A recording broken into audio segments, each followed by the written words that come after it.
100th Day Worries by Marjorie Kyler, illustrated by Arthur Howard. Jessica was a worrier. She worried about everything. She worried about losing her first tooth, and remembering her lunch money, and missing the school bus, and getting her math right. But on the 95th day of first grade, Jessica's teacher gave her something new to worry about. Next Friday will be the 100th day of school, Mr. Martin said, so I want each of you to bring in a collection of 100 things. They can be anything you want, but they should be small, like rubber bands or marbles. We'll display our collections out in the hall. Immediately, Jessica began to worry. Oh no, she groaned to herself. What will I bring? All weekend long, Jessica thought and thought, but each new idea brought new worries with it. 100 ice cubes? Too melty. 100 marshmallows? Too sticky. 100 toothpicks? Too pointy. That Sunday night at dinner, Jessica asked her family for ideas. How about 100 yo-yos? Suggested Tom. That's dumb, said Jessica. Where would I get 100 yo-yos? Maybe 100 lipsticks would work, said Laura. Jessica rolled her eyes. Laura might have that many tubes of lipstick, but Jessica sure didn't. We know you'll think of something, said Mom and Dad. You have until Friday. On Monday, the 96th day of school, Jessica watched as Bobby gave Mr. Martin 5 bags of peanuts.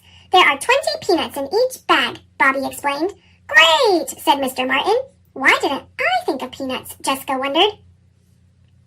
On the 97th day of school, Jessica watched as Sharon piled paper clips into 10 neat stacks on Mr. Martin's desk.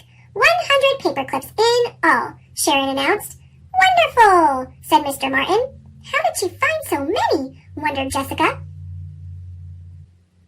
On the 98th day of school, Jessica watched as Ashley brought in 100 peppermints. I ate a few, she admitted, so I really only have 95. She promised to bring in 5 more peppermints the next day. Fantastic, said Mr. Martin. Jessica's stomach felt queasy.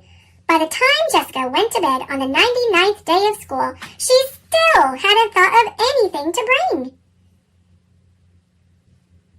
On Friday morning, she sat at the breakfast table and stared at her cereal. Jessica, asked Mom, what's wrong? Today is the last day to bring in 100 things for the 100th day of school, and I still haven't thought of the right thing, she said. I've only come up with stuff that's too melty or too sticky or too pointy. I'll be the only kid without anything to show, and everyone will make fun of me. Jessica began to cry. Don't worry, said Dad. I have an idea. He pulled open one of the kitchen drawers. Here are some ribbons, he said, giving Jessica a handful of scraps. Jessica counted. 3 red, 2 green, 2 yellow, 2 purple, and 1 striped. Mom ran down to the cellar and brought back a jar. Here are some screws, she said, dumping a pile on the table. Jessica counted. 4 big, 4 small, 1 giant, and 1 tiny. Here are some rocket-shaped erasers from my collection, said Tom. 4 pink, 3 green, 2 white, and 1 yellow. Here are some beads from my necklace that I broke, said Laura. 3 round, 4 oval, 2 square, and 1 shaped like a smiling cat. I'll get some buttons from my shirt drawer, said Dad. He found 5 black, 3 brown, and 2 white. Here's some loose change from my purse, said Mom. 10 pennies and 10 nickels.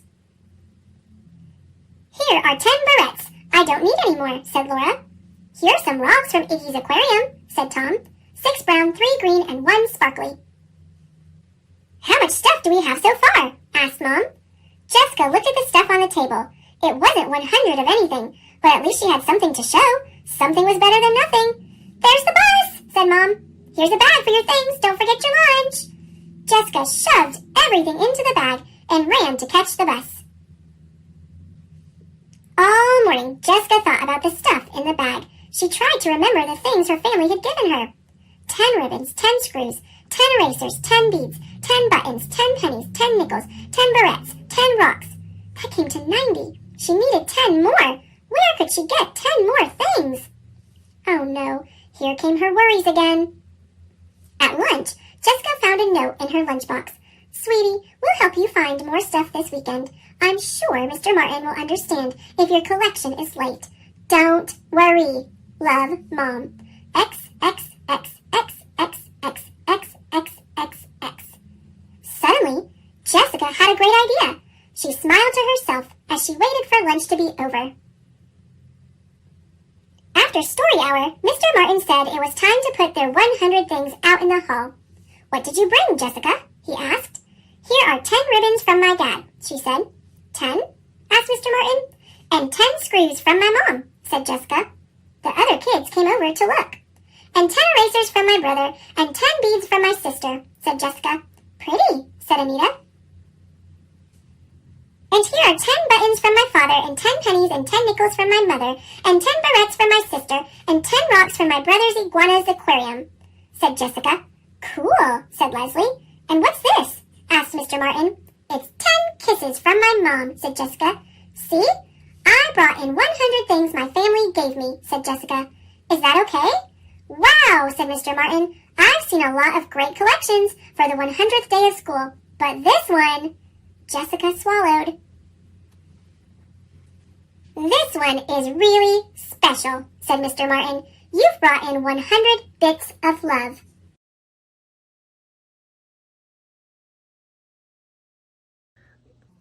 Thanks for watching. Click subscribe. A letter from your teacher on the first day of school. Written by Shannon Olson. Illustrated by Sandy Sonke. Dear student, this is a little welcome note I want to share with you. Believe all that I'm about to say, because every word is true. There are a few important things I'd like for you to know. All throughout the school year, our relationship will grow. I cannot wait to get to know you and all the things that make you, you. Do you play sports? Or like to draw? Maybe you even do Kung Fu. I'll get to meet your family and hear the places you have been. I want to know your favorite subject and see awards that you may win. I promise every morning to greet you with a smile. We'll give high fives and hugs or fist bump if that's your style. I will celebrate with you when you have exciting news, like it's my dog's birthday, or I got brand new shoes. I'm here so you can learn a lot of science, math, and reading. I'll help you with your writing and all the skills you will be needing. But learning is not just about the schoolwork that we do. Some values that I hope you'll gain are empathy and kindness too. You can also be respectful by listening with your ears and eyes. Follow directions the first time and take good care of your supplies. I want you to set high goals and persevere through any test. When it comes to working hard, I expect you'll try your very best. Some days will be a challenge. You may think, I just can't do it. Even when you cannot yet, I am here to help you through it. Hooray! I'm going to try to make you laugh and put a smile on your face. We will make learning lots of fun. This is our happy place. I'm excited that you're here. Day by day, I hope you'll see I love being your teacher, and you mean so much to me.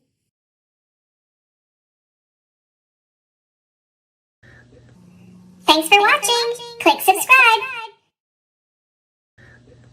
Party Pooper by Hugh Lewis Jones and Ben Sanders. This is Pineapple, and this is Pea. They love to party. This is Apple. He also loves to party, especially when it all goes wrong. It's Granny Smith's birthday. Everyone is invited. There'll be face painting. There'll be plenty of treats. There'll be party games, even a piñata. There'll be music for dancing. And don't forget the presents. Now, what's next? Surely Bad Apple won't wreck this too. The party's over for you, Bad Apple. It's a wrap. Blow out the candles. 1, 2, 3. Make a wish, Granny. What will it be? Let me down, Granny. Say please. Apple Grumble by Hugh Lewis Jones and Ben Sanders. This is Apple. He's still a nasty piece of fruit. And now he's grumpy too. This is Granny Smith, one of the oldest apples. Perhaps she can teach him some manners.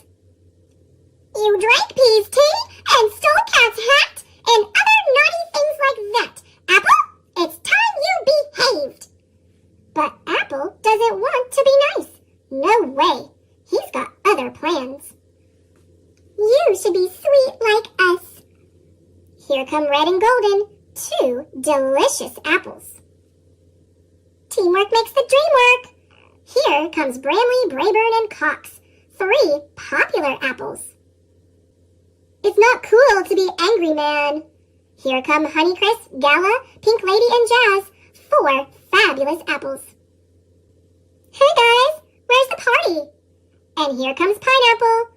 What? He's not even an apple. This book is too crowded for Apple's taste. Has he made friends? Can he be good? What do you think? 10 not so happy apples and a pineapple. One very bad apple. Bad apple is happy. No need to grumble. Now all the rest are covered in crumble. Where's the party? This is not cool, man. Help! Let us out! Say please.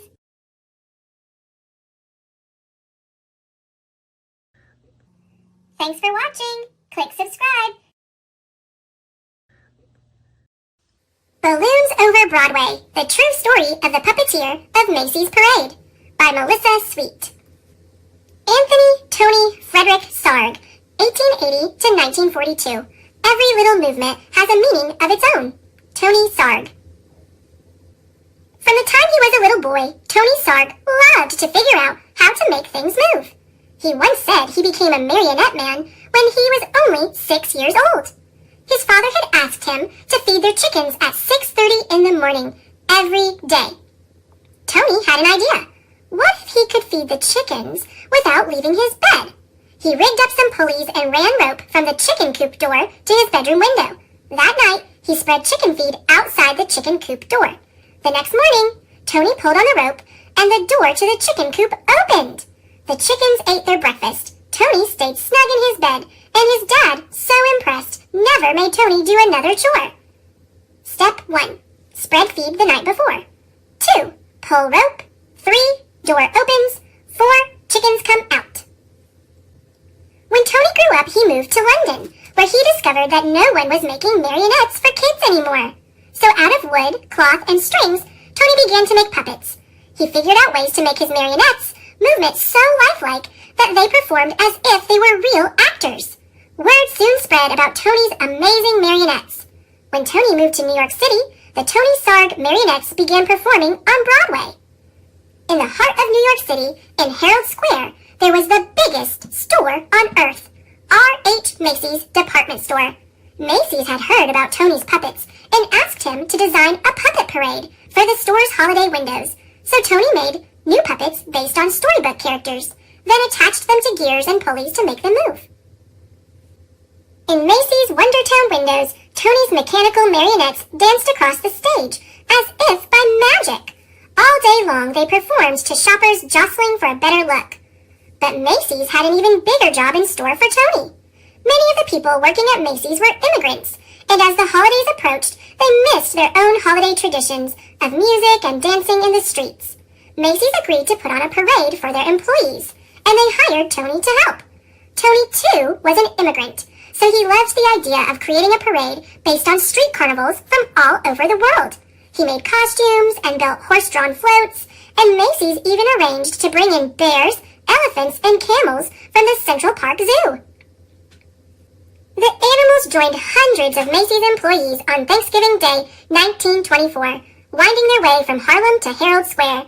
It was a dazzling parade.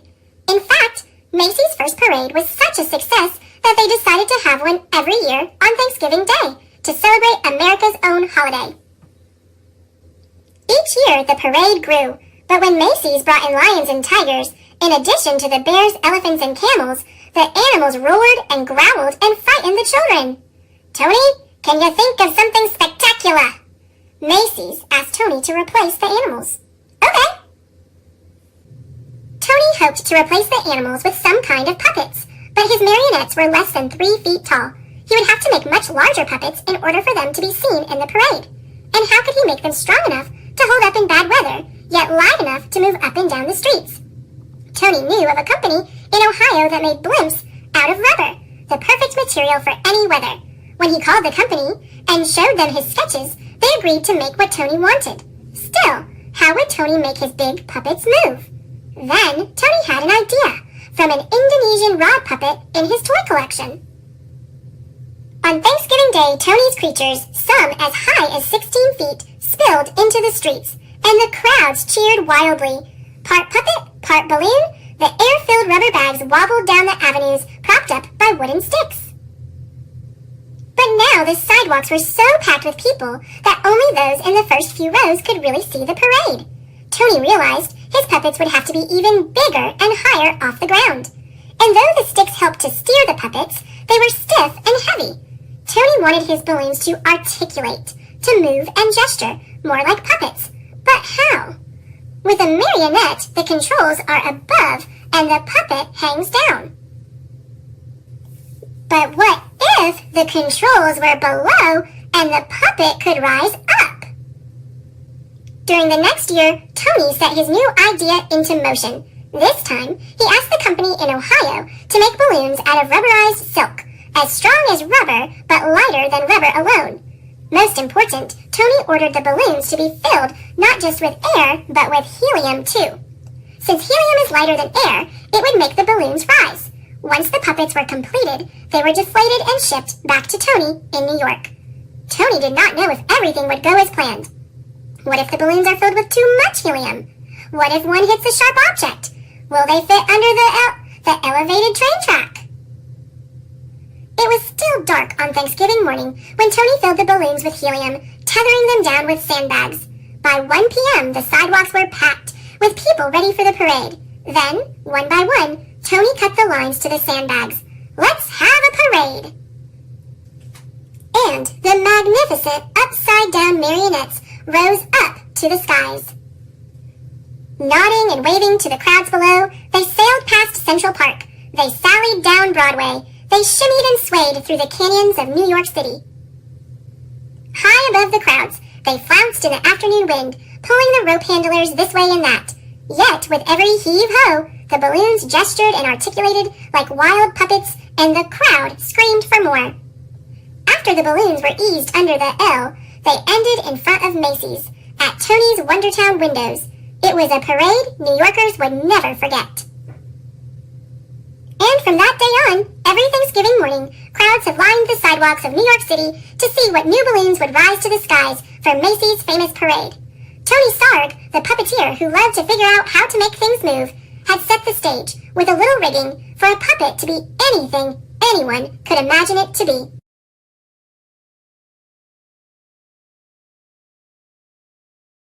Thanks for watching. Click subscribe. The Best Pet of All by David LaRochelle, illustrated by Hanako Wakayama. On Monday, I asked my mother if I could have a dog. A dog is a good pet, I said. No, she said. Dogs are too messy.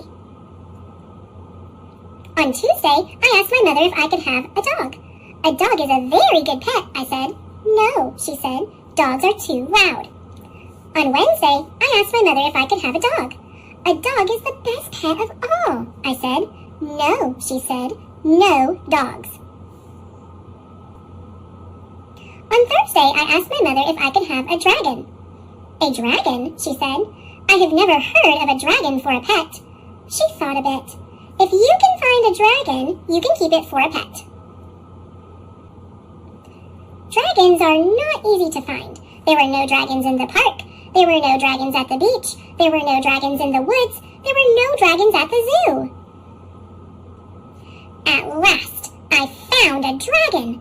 This dragon was at the drugstore. He was wearing dark glasses and a hat. I asked the dragon to come home with me. The dragon said no. You can sleep in my bed, I said. He still would not come. You can play with my toys, I said. The dragon said yes. Dragons like to play with toys, but they do not like to put them away. They do not like to help with chores, and they make a mess in the kitchen. They roast hot dogs in the living room, and they dance to loud music all night long. My mother did not like this dragon. She asked the dragon to please leave. The dragon would not go. Then she told the dragon to leave now. The dragon still would not go. Finally, my mother got angry. She stomped her foot. She told the dragon to leave this minute or else. The dragon just shook his head. He went back to eating spaghetti in the bathtub. Too bad we do not have a dog, I said. Dragons do not like dogs. The dragon looked worried. Dragons are afraid of dogs, I said. The dragon began to shake. A dog would chase the dragon away, I said. The dragon ran to my toy box and jumped inside. Maybe you are right, my mother said. Maybe we need a dog. I put a sign in the window. Dog wanted. Soon there was a knock at the door. It was a dog. The dragon saw the dog. He grabbed his hat and ran out the door. Thank goodness we have a dog, said my mother. A dog is a good pet. My dog wagged its tail. Yes, I said. A dog is the best pet of all. Thanks for watching. Click subscribe. Lego Pirates, Brickbeard's Treasure by Hannah Dolan. Ahoy, me hearty! That means, hello, my friend, to a pirate. This fierce pirate is called Captain Brickbeard. He is the captain of this ship. It is called Brickbeard's Bounty. Captain Brickbeard and his crew sail the high seas in Brickbeard's Bounty. They are always looking for treasure and adventure. Let's go aboard the ship and have a look around.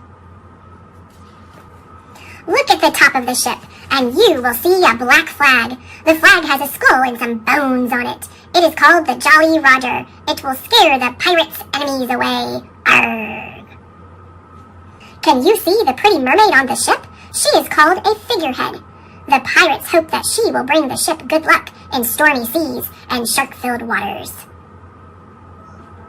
The ship has powerful cannons. The pirates use them when they do battle with their enemies. The pirates' enemies are other treasure seekers on the high seas. The soldiers of the King's Navy protect the high seas from the pirates. They are always looking for pirates who are up to no good. The King's soldiers are the pirates' biggest enemies. Sometimes the King's soldiers take the pirates' treasure. Sometimes the pirates steal theirs. What's this? One of the pirates has found an old treasure map. The cross on it tells him where the treasure is buried. This soldier wants the map too. Look out! He is firing cannonballs with his big cannon.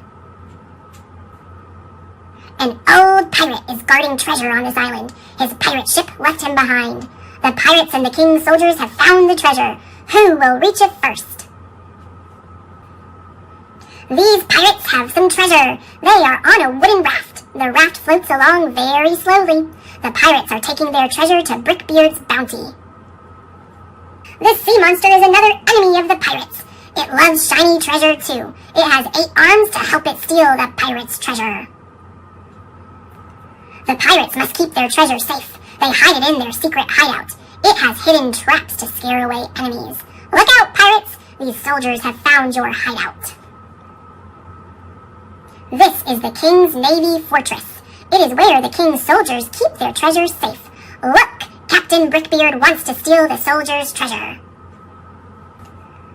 The fortress has a prison cell. The soldiers have locked up a pirate in the prison cell. Look who is here to rescue him.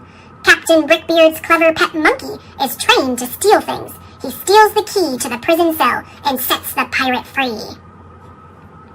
Now you know all about pirates. You could be one too. You can enjoy your own pirate adventures. Goodbye, me hearty, says Captain Brickbeard. Arrgh. Glossary. Page 6, treasure. Page 8, flag. Page 10, figurehead. Page 20, raft. Page 26, fortress. And page 28, prison cell.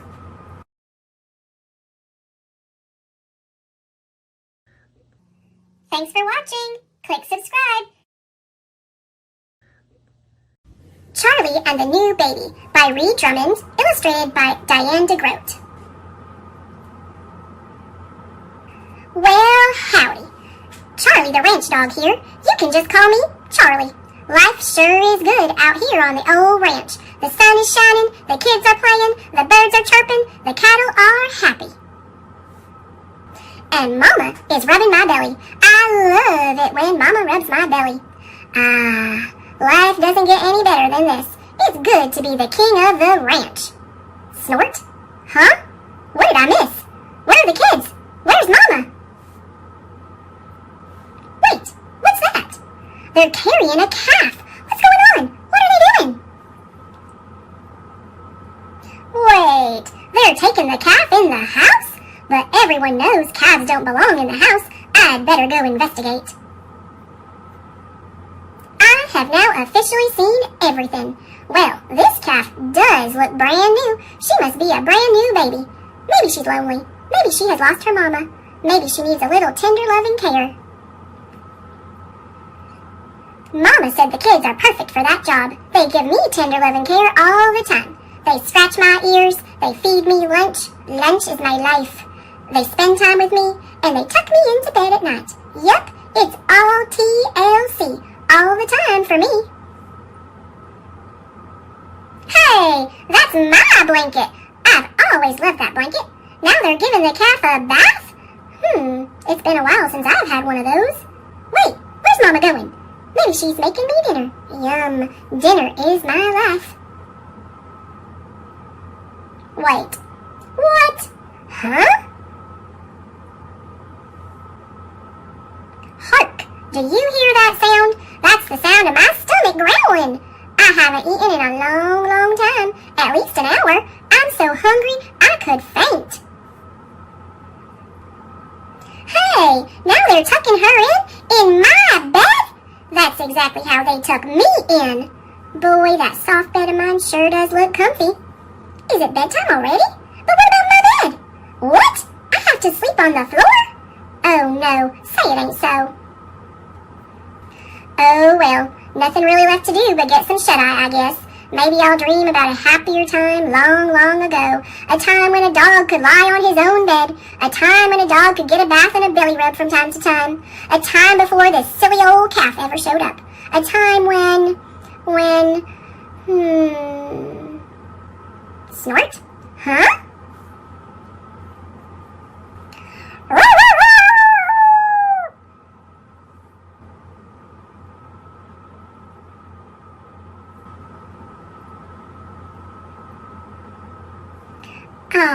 Now this is more like it. Don't worry, everyone. There's plenty of me to go around, and looks like there's enough tender loving care around here for everyone, even Abigail.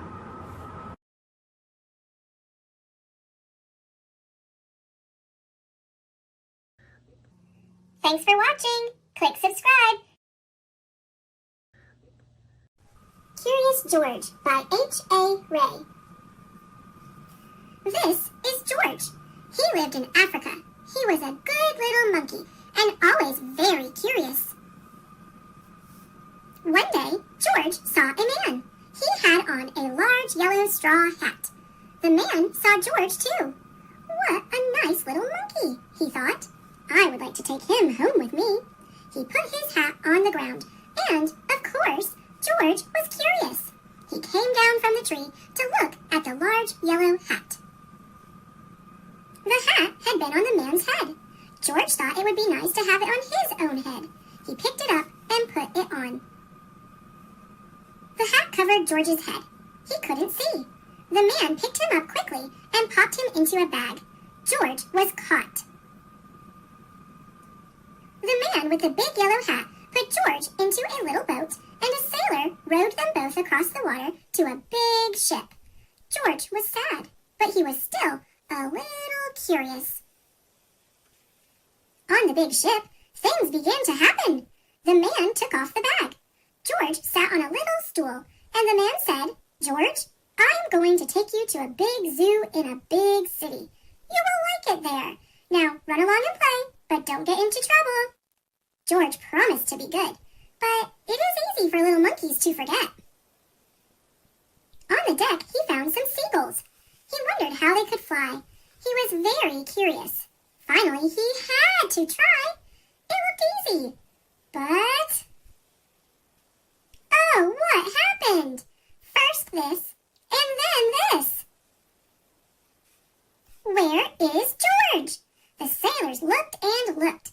At last, they saw him struggling in the water, and almost all tired out.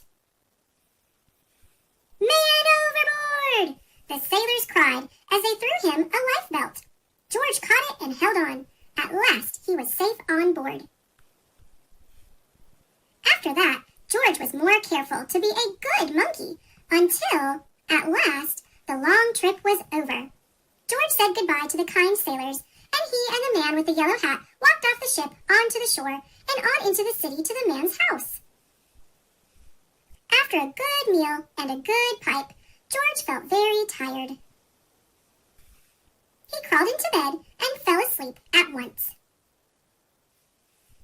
The next morning, the man telephoned the zoo.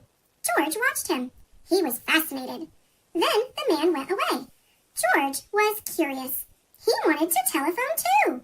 1, 2, 3, 4, 5, 6, 7. What fun! Ding-a-ling-a-ling!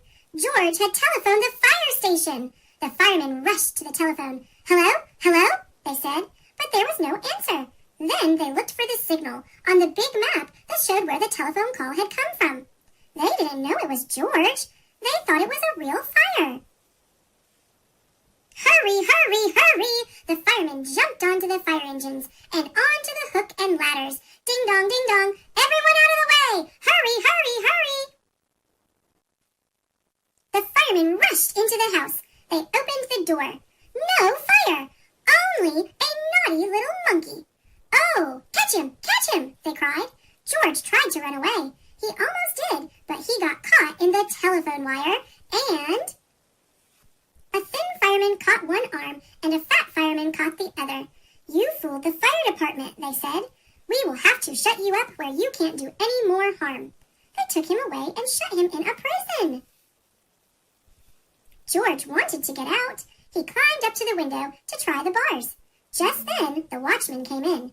He got on the wooden bed to catch George, but he was too big and heavy. The bed tipped up, the watchman fell over, and quick as lightning, George ran out through the open door. He hurried through the building and out onto the roof, and then he was lucky to be a monkey. Out he walked onto the telephone wires. Quickly and quietly over the guard's head, George walked away. He was free. Down in the street, outside the prison wall, stood a balloon man. A little girl bought a balloon for her brother. George watched. He was curious again. He felt he must have a bright red balloon. He reached over and tried to help himself, but instead of one balloon, the whole bunch broke loose. In an instant, the wind whisked them all away, and with them went George, holding tight with both hands. Up, up he sailed, higher and higher. The houses looked like toy houses, and the people like dolls. George was frightened. He held on very tight. At first, the wind blew in great gusts. Then it quieted. Finally, it stopped blowing altogether. George was very tired. Down, down he went, bump, onto the top of a traffic light. Everyone was surprised. The traffic got all mixed up. George didn't know what to do, and then he heard someone call, George! He looked down and saw his friend, the man with the big yellow hat. George was very happy. The man was happy too. George slid down the post, and the man with the big yellow hat put him under his arm. Then he paid the balloon man for all the balloons. And then George and the man climbed into the car, and at last away they went. To the zoo. What a nice place for George to live.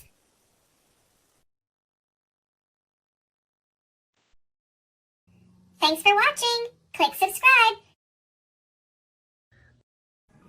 Thomas and Friends, Day of the Diesels, a little golden book. illustrated by Tommy Stubbs. One beautiful morning on the island of Sodor, Thomas and Percy were enjoying a ride in the country. Suddenly, they saw black smoke in the sky. They raced to find out what was the matter.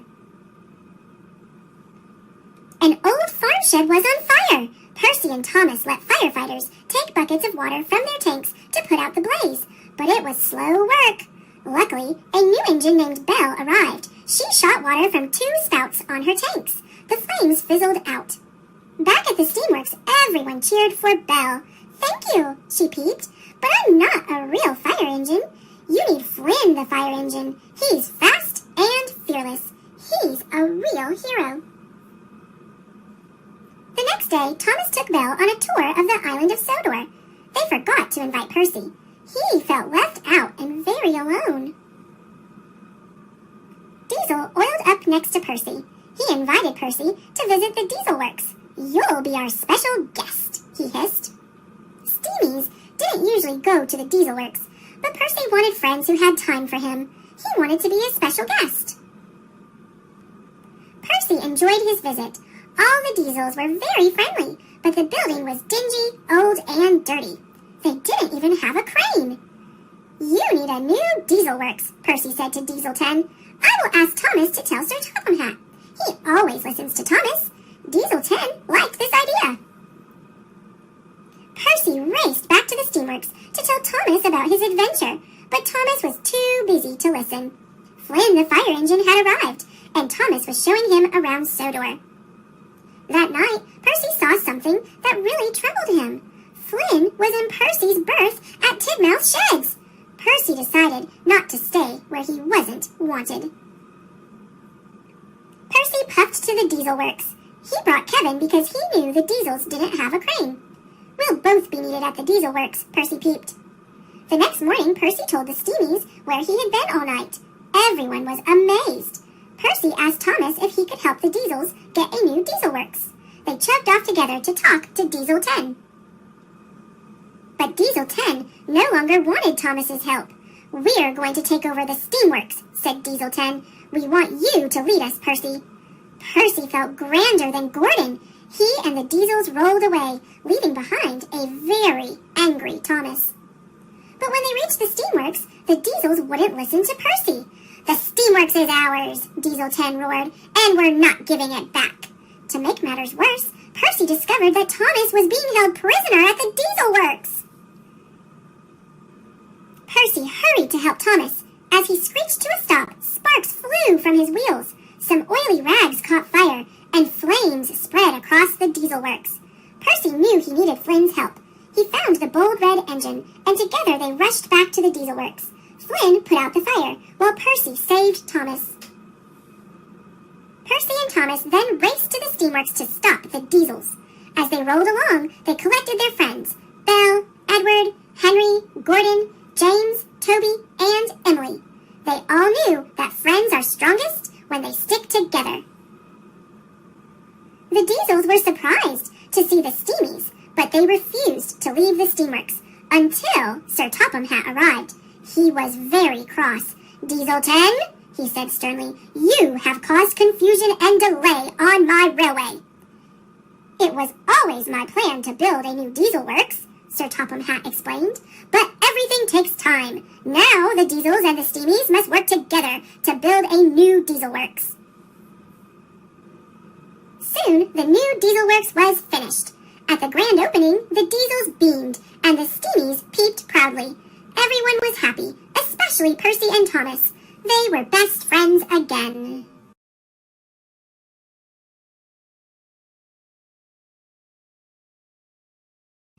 Thanks for watching. Click subscribe. Thomas and Friends, Diesel 10 means trouble. Based on the feature film Thomas and the Magic Railroad, illustrated by Richard Courtney, created by Britt Alcroft. Thomas the Tank Engine was a little blue engine who always tried to be really useful, and all his friends lived on the island of Sodor. Life on the island of Sodor was very peaceful and happy, but on this beautiful island, where trains could talk and the railroad was really reliable and right on time, trouble was brewing. Sir Topham Hatt, the railroad director, was going on a vacation. Mr. Conductor, who traveled from place to place in a shower of gold dust, was coming to help him out. I have to go and meet Mr. Conductor, Thomas said. He's going to take care of us while Sir Topham Hatt is away. I think we can take care of ourselves, huffed Gordon. Whoosh! Suddenly, a big diesel engine raced past them. Get out of my way, you blue puffballs! The diesel growled. What was that? Asked Gordon nervously. That was a problem, Thomas said as the diesel screeched away. That's Diesel 10. Sir Topham Hatt sent him to help us steam engines, but Diesel 10 is behaving as though he hates us. I think he's a really scary engine. Ha! Grumbled Gordon. Really useful engines like us have to be brave, little Thomas. Thomas agreed, but he couldn't help feeling frightened.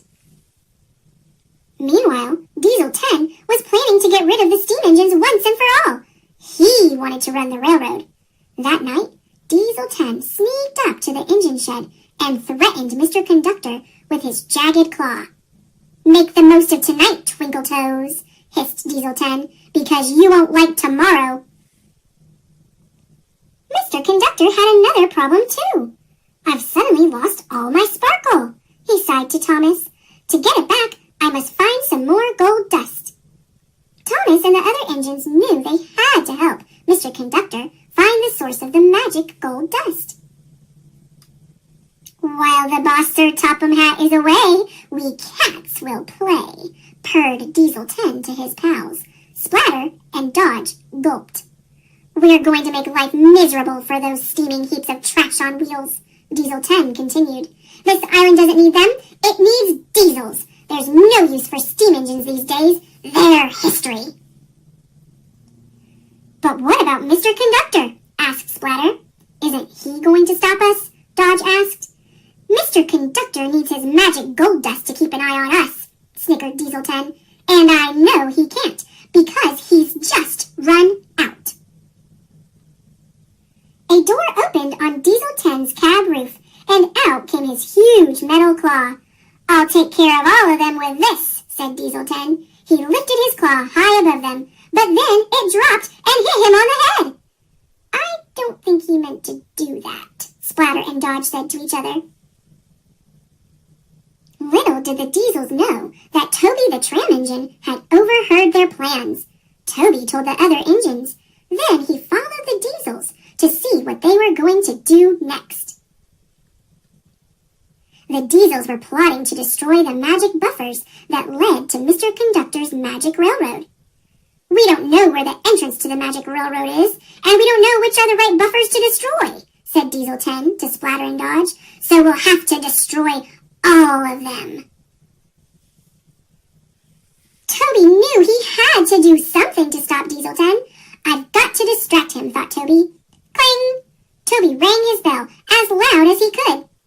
It's the oldest teapot, shouted Diesel 10. Smash him! Diesel 10 tried to catch Toby with his claw, but he knocked over a pile of scrap right onto his own tracks. Diesel 10's path was blocked. Boss, did you mean to do that? Asked Splatter and Dodge.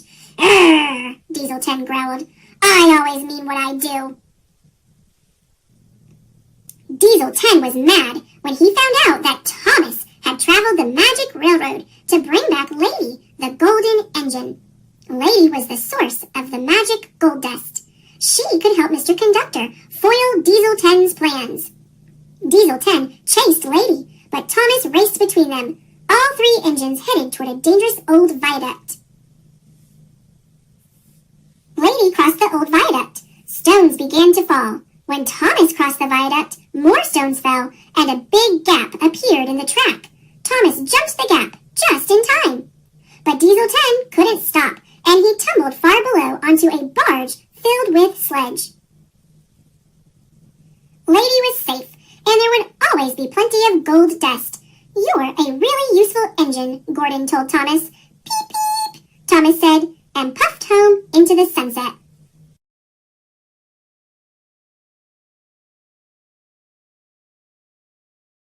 Thanks for watching. Click subscribe. Oh, the Places You'll Go by Dr. Seuss. Congratulations! Today is your day. You're off to great places. You're off and away. You have brains in your head. You have feet in your shoes. You can steer yourself any direction you choose. You're on your own, and you know what you know, and you are the guy who'll decide where to go. You'll look up and down streets, look 'em over with care. About some you will say, I don't choose to go there. With your head full of brains and your shoes full of feet, you're too smart to go down any not-so-good street. And you may not find any you'll want to go down. In that case, of course, you'll head straight out of town. It's opener there, in the wide open air. Out there, things can happen, and frequently do, to people as brainy and footsy as you. And when things start to happen, don't worry, don't stew. Just go right along, you'll start happening too. Oh, the places you'll go. You'll be on your way up. You'll be seeing great sights. You'll join the high flyers who soar to high heights. You won't lag behind because you'll have the speed. You'll pass the whole gang and you'll soon take the lead. Wherever you fly, you'll be best of the best. Wherever you go, you will top all the rest. Except when you don't, because sometimes you won't. I'm sorry to say so, but sadly, it's true that bang-ups and hang-ups can happen to you. You can get all hung up in a prickly perch, and your gang will fly on. You'll be left in a lurch. You'll come down from the lurch with an unpleasant bump, and the chances are, then, that you'll be in a slump. And when you're in a slump, you're not in for much fun. Unslumping yourself is not easily done. You will come to a place where the streets are not marked. Some windows are lighted, but mostly they're dark.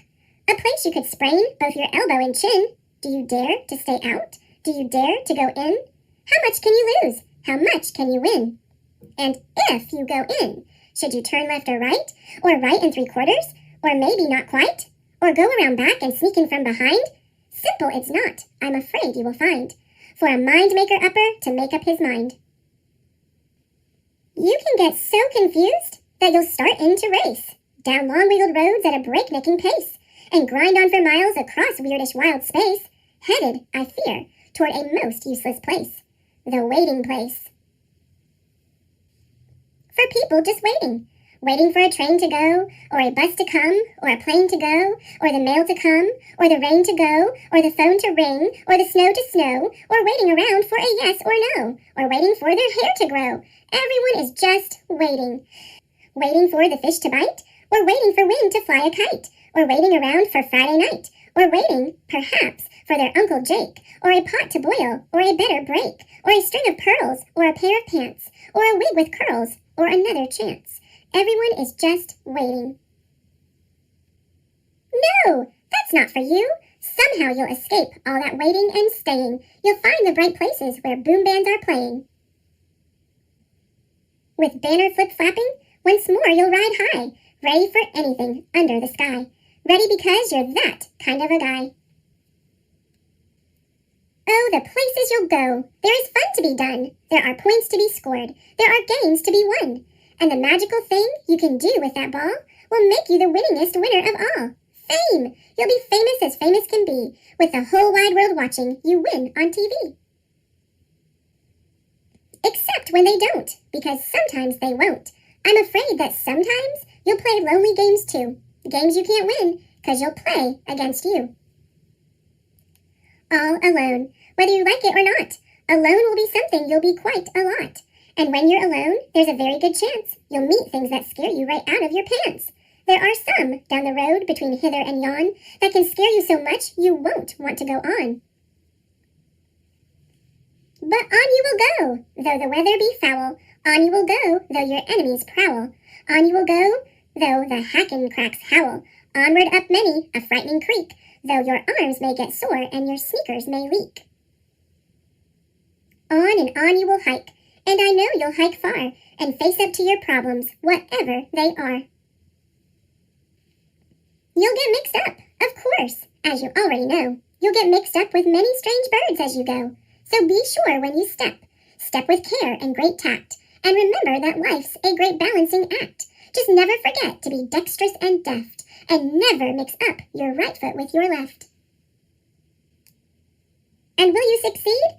Yes, you will indeed. 98.75% guaranteed. Kid, you'll move mountains. So, be your name Boxbomb or Bixby or Bray or Medici, Alley, Van Allen, O'Shea. You're off to great places. Today is your day. Your mountain is waiting, so get on your way. Thanks for watching. Click subscribe. One fish, two fish, red fish, blue fish by Dr. Seuss. From here to here, from here to there, funny things are everywhere. One fish, two fish, red fish, blue fish. Black fish, blue fish, old fish, new fish. This one has a little star. This one has a little car. Say, what a lot of fish there are. Yes, some are red and some are blue. Some are old and some are new. Some are sad and some are glad. And some are very, very bad. Why are they sad and glad and bad? I do not know. Go ask your dad. Some are thin and some are fat. The fat one has a yellow hat. From there to here, from here to there, funny things are everywhere. Here are some who like to run. They run for fun in the hot, hot sun. Oh me, oh my, oh me, oh my. What a lot of funny things to go by. Some have 2 feet, and some have 4. Some have 6 feet, and some have more. Where do they come from? I can't say, but I bet they have come a long, long way. We see them come, we see them go. Some are fast, and some are slow.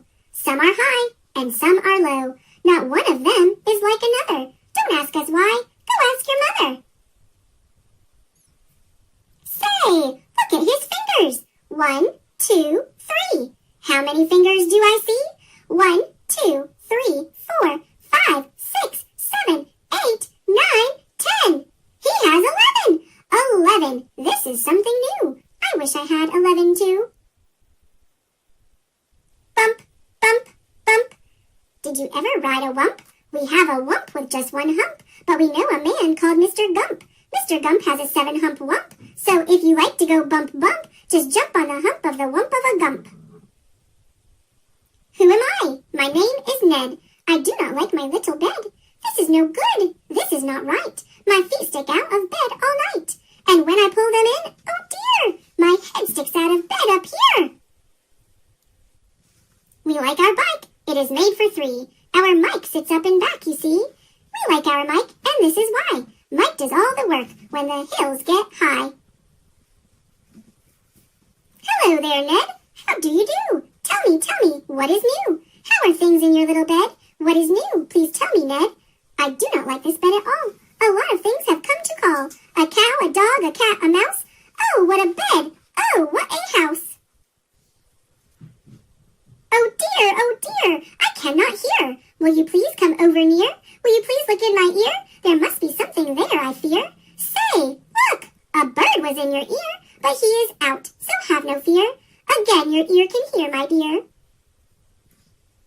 My hat is old, my teeth are gold. I have a bird I like to hold. My shoe is off, my foot is cold. My shoe is off, my foot is cold. I have a bird I like to hold. My hat is old, my teeth are gold. And now my story is all told.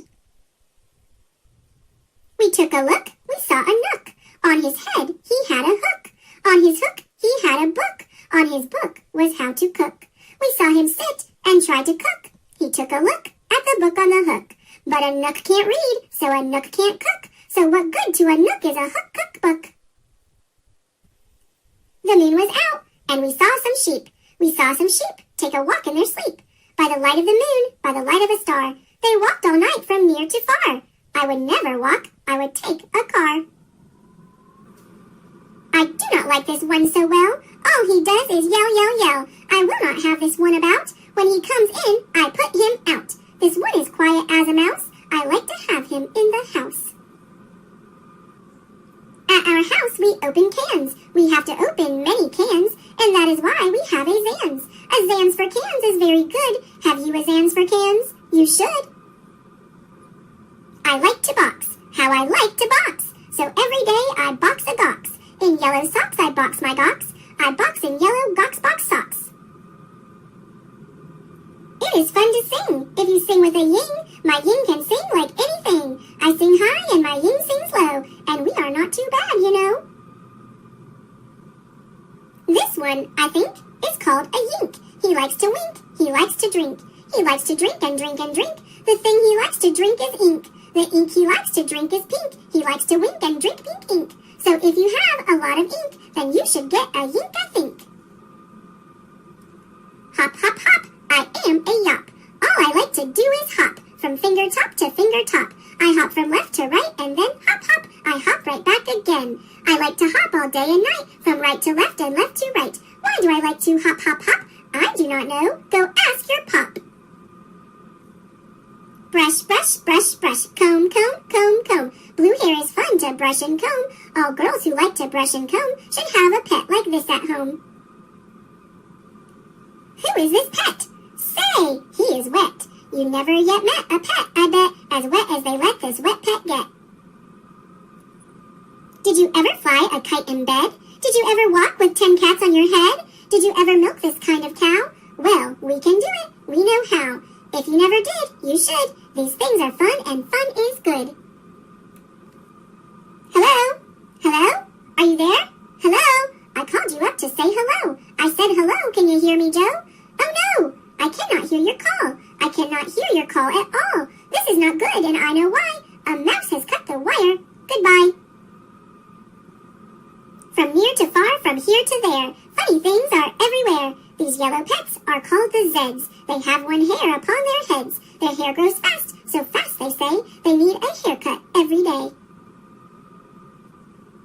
Who am I? My name is Ish. On my hand I have a dish. I have this dish to help me wish. When I wish to make a wish, I wave my hand with a big swish swish. Then I say I wish for fish, and I get fish right on my dish. So, if you wish to wish a wish, you may swish for fish with my ish wish dish. At our house, we play out back. We play a game called Ring the Gack. Would you like to play this game? Come down. We have the only gack in town. Look what we found in the park, in the dark. We will take him home. We will call him Clark. He will live at our house. He will grow and grow. Will our mother like this? We don't know. And now, good night. It is time to sleep. So we will sleep with our pet Zeep. Today is gone. Today was fun. Tomorrow is another one. Every day from here to there, funny things are everywhere.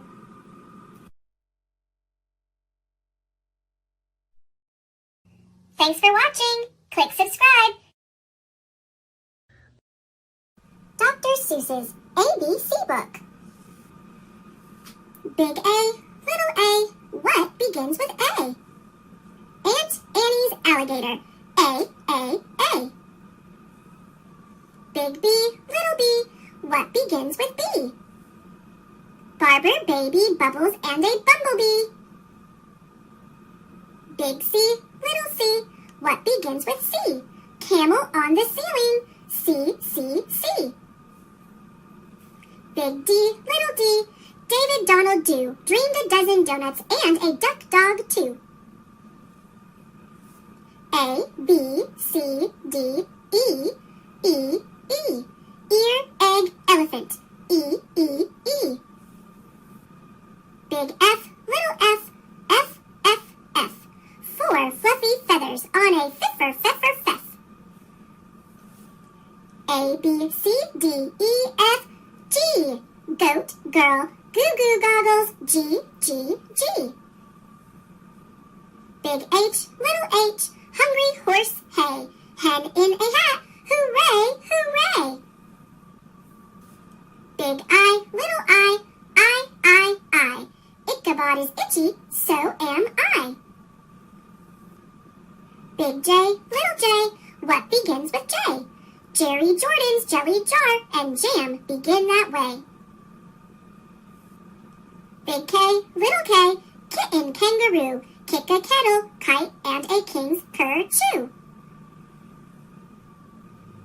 Big L, little Lola lop. Left leg, lazy lion, licks a lollipop. Big M, little m, many mumbling mice are making midnight music in the moonlight. Mighty nice. Big N, what begins with those? 9 new neckties and a nightshirt and a nose. O is very useful. You use it when you say, Oscar's only ostrich oiled an orange owl today. A, B, C, D, E, F, G, H, I, J, K, L, M, N, O, P. Painting pink pajamas, policeman in a pail, Peter Pepper's puppy, and now Papa's in the pail. Big Q, little q, what begins with Q? The quick queen of Quincy and her quacking quackaroo. Big R, little r, Rosie Robin Ross. Rosie's going riding on her red rhinoceros. Big S, little s, silly Sammy Slick sipped 6 sodas and got sick. T, what begins with T? 10 tired turtles on a tuttle tree.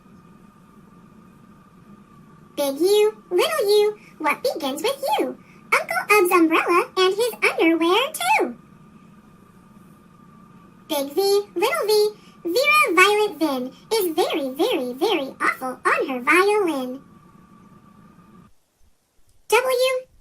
W. Willie Waterloo washes Warren Wiggins, who is washing Waldo Woo. X is very useful if your name is Nixie Knox. It also comes in handy spelling axe and extra fox. Big Y, little y, a yawning yellow yak. Young Yolanda Jorgensen is yelling on his back. A, B, C, D, E, F, G, H, I, J, K, L, M, N, O, P, Q, R, S, T, U, V, W, X, Y, and Z. Big Z, little z, what begins with Z? I do. I am a zizzer-zazzer-zuzz, as you can plainly see.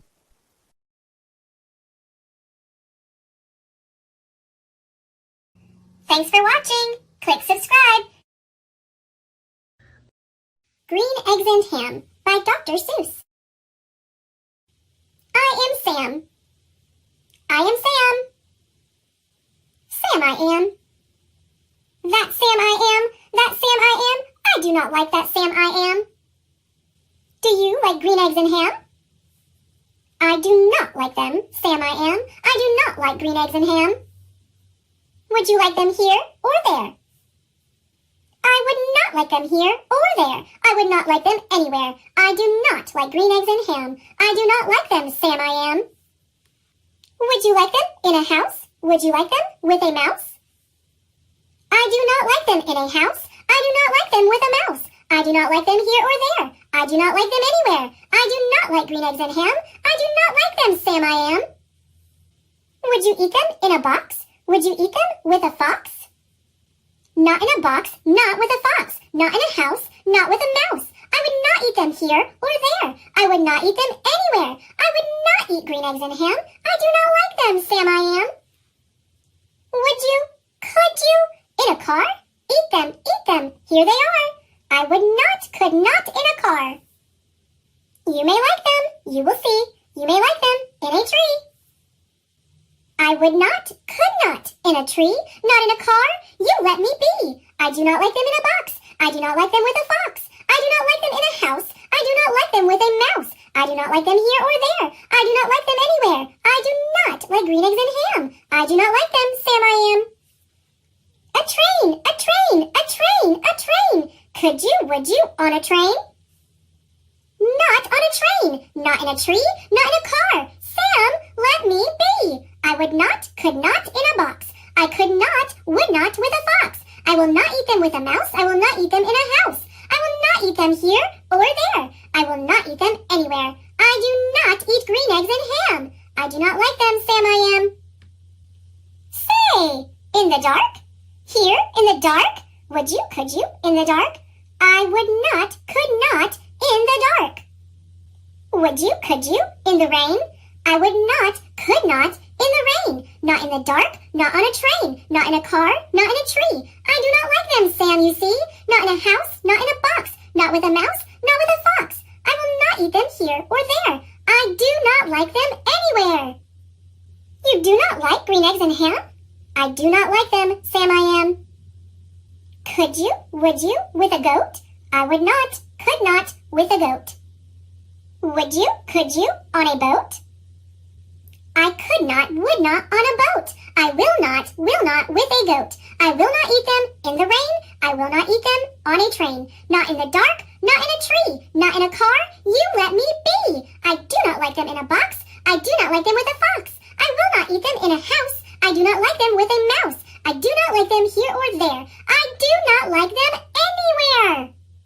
I do not like green eggs and ham. I do not like them, Sam I am. You do not like them, so you say. Try them, and you may. Try them, and you may, I say. Sam, if you will let me be, I will try them, you will see. Say, I like green eggs and ham. I do. I like them, Sam I am, and I would eat them in a boat, and I would eat them with a goat. And I will eat them in the rain, and in the dark, and on a train, and in a car, and in a tree. They are so good, you see. So I will eat them in a box, and I will eat them with a fox, and I will eat them in a house, and I will eat them with a mouse, and I will eat them here and there. Say, I will eat them anywhere. I do so like green eggs and ham. Thank you, Sam I am.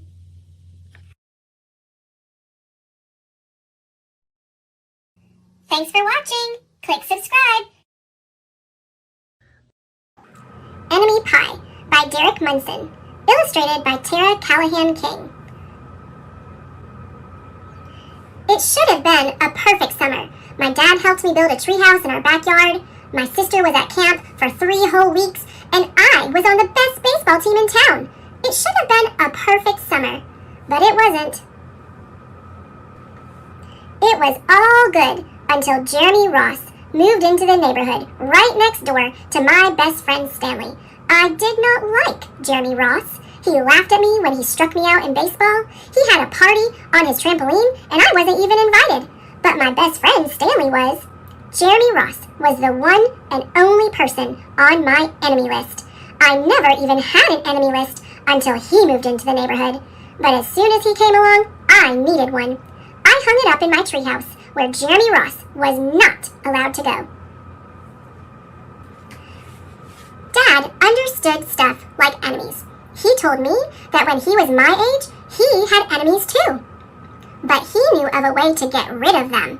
I asked him to tell me how. Tell you how? I'll show you how, he said. He pulled a really old recipe book off the kitchen shelf. Inside, there was a worn-out scrap of paper with faded writing. Dad held it up and squinted at it. Enemy pie, he said, satisfied. You may be wondering what exactly is an enemy pie. I was wondering too, but Dad said the recipe was so secret he couldn't even tell me. I decided it must be magic. I begged him to tell me something, anything. I will tell you this, he said. Enemy pie is the fastest known way to get rid of enemies. Now, of course, this got my mind working. What kinds of things, disgusting things, would I put into a pie for an enemy? I brought Dad some weeds from the garden, but he just shook his head. I brought him earthworms and rocks, but he didn't think he'd need those. I gave him the gum I'd been chewing on all morning. He gave it right back to me. I went out to play alone. I shot baskets until the ball got stuck on the roof. I threw a boomerang that never came back to me. And all the while, I listened to the sounds of my dad chopping and stirring and blending the ingredients of enemy pie. This could be a great summer after all. Enemy pie was going to be awful. I tried to imagine how horrible it must smell, or worse yet, what it would look like. But when I was in the backyard looking for ladybugs, I smelled something really good. And as far as I could tell, it was coming from our kitchen. I was a bit confused. I went in to ask Dad what was wrong. Enemy pie shouldn't smell this good. But Dad was smart. If enemy pie smelled bad, your enemy would never eat it, he said. I could tell he'd made enemy pie before. The buzzer rang, and Dad put on the oven mitts and pulled the pie out of the oven. It looked like plain, old pie. It looked good enough to eat. I was catching on, but still, I wasn't really sure how this enemy pie worked. What exactly did it do to enemies? Maybe it made their hair fall out, or their breath stinky. Maybe it made bullies cry. I asked Dad, but he was no help. He wouldn't tell me a thing.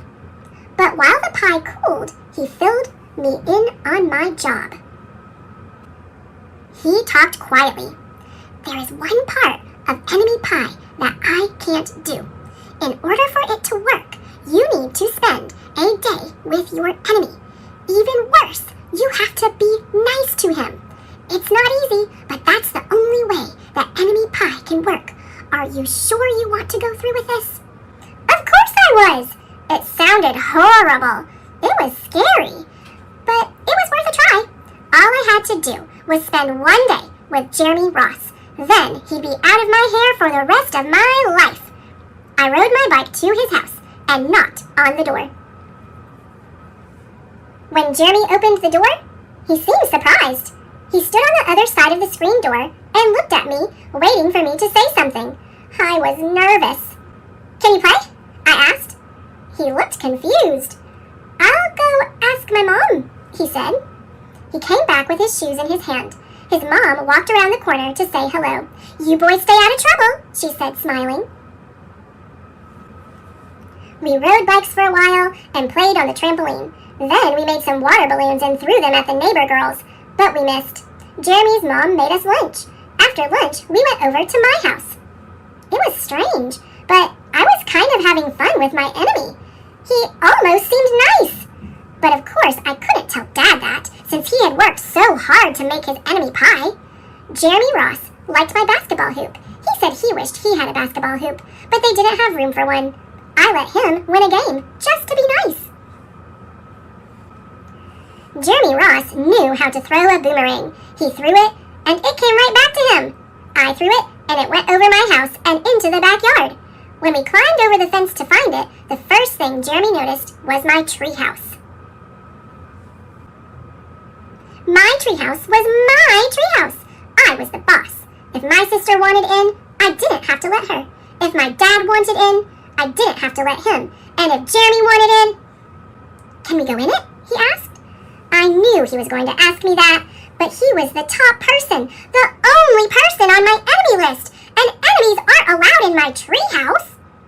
But he did teach me to throw a boomerang, and he did have me over for lunch, and he did let me play on his trampoline. He wasn't being a very good enemy.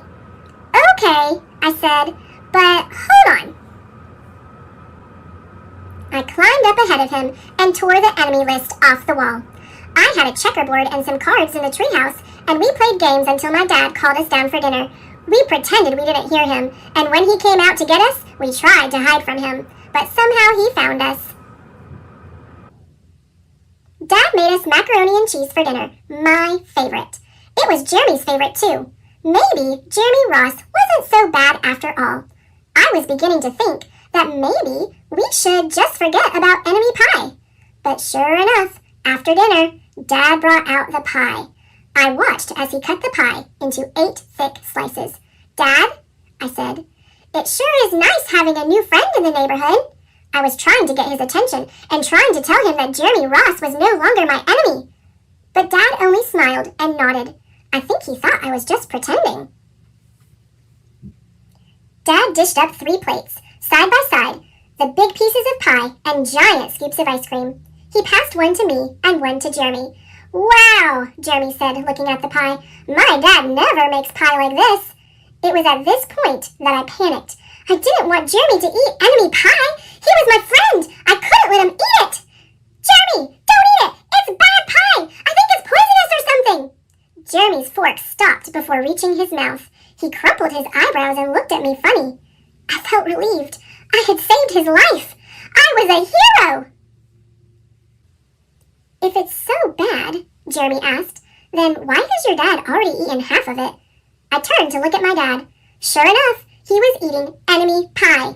Good stuff, he mumbled through a mouthful. And that was all he said.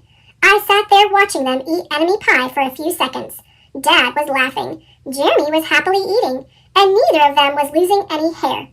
It seemed safe enough, so I took a tiny taste. Enemy pie was delicious! After dessert, Jeremy rode his bike home, but not before inviting me over to play on his trampoline in the morning. He said he'd teach me how to flip. As for enemy pie, I still don't know how to make it. I still wonder if enemies really do hate it, or if their hair falls out, or their breath turns bad. But I don't know if I'll ever get an answer, because I just lost my best enemy. Thanks for watching. Click subscribe. From the world of New York Times bestseller, Goodnight, Construction Site. Construction Site, farming strong, all year long, by Sherry Dusky-Rinker and Ag Ford. It's early spring. The day's begun, as 6 tough trucks rise with the sun. They roll through mud and spots of snow, and look down at a farm below. Big tractor revs and greets the crew. Vroom! And pickup truck says, hi there, too. Beep, beep. In spring, the farm's a busy place. There's work to do, no time to waste. A springtime washout cracked a road, so dozer fills it load by load. Then dump truck hauls debris away. The trucks are working hard today. To get the fields ready now, big tractor pulls a chisel plow. She churns the soil, rips up weeds, prepares the ground for planting seeds. Little tractor plants the crop. She rolls along as big seeds drop from her planter, row by row, and pretty soon the corn will grow. Little skid steers doing chores, fixing pens and clearing floors. The cows and horses supervise the little truck that's just their size. Chicks and chickens peck and peep, while a lamb and mother sheep are snuggled up and sound asleep.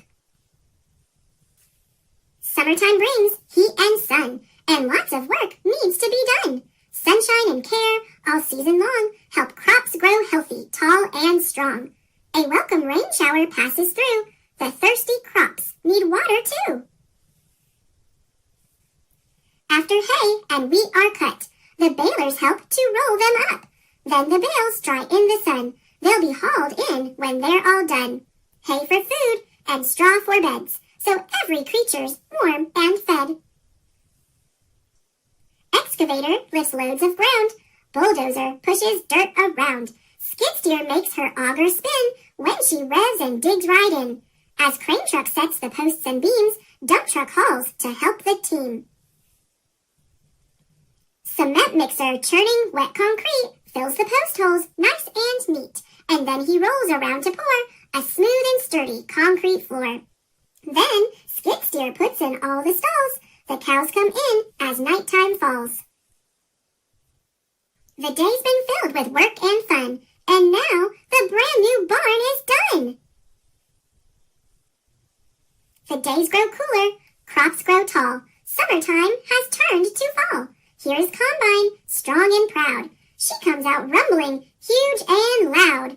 She rolls on hills and through the fields, harvesting what each row yields. Tractor pulls grain carts behind. She rolls with Combine all aligned. Auger lifts the grain up high, and tractor catches on the fly.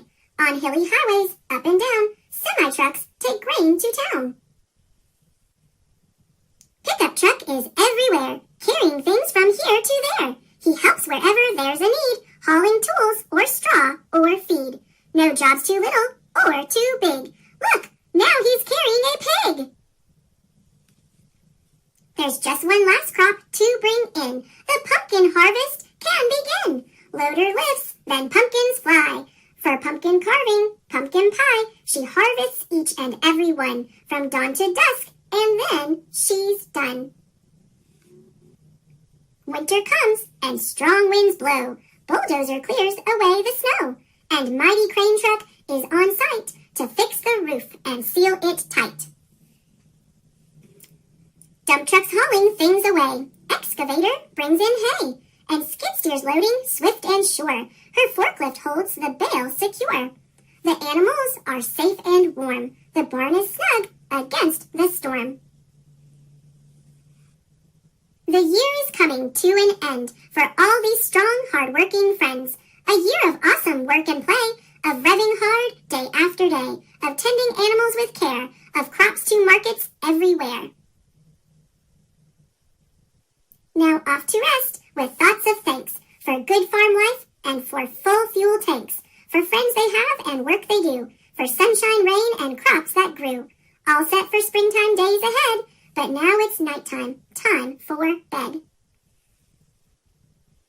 Good night falling quilts of snow, good night cozy farm below. Good night hardworking farming teams, it's been a good year. Now, shh, sweet dreams.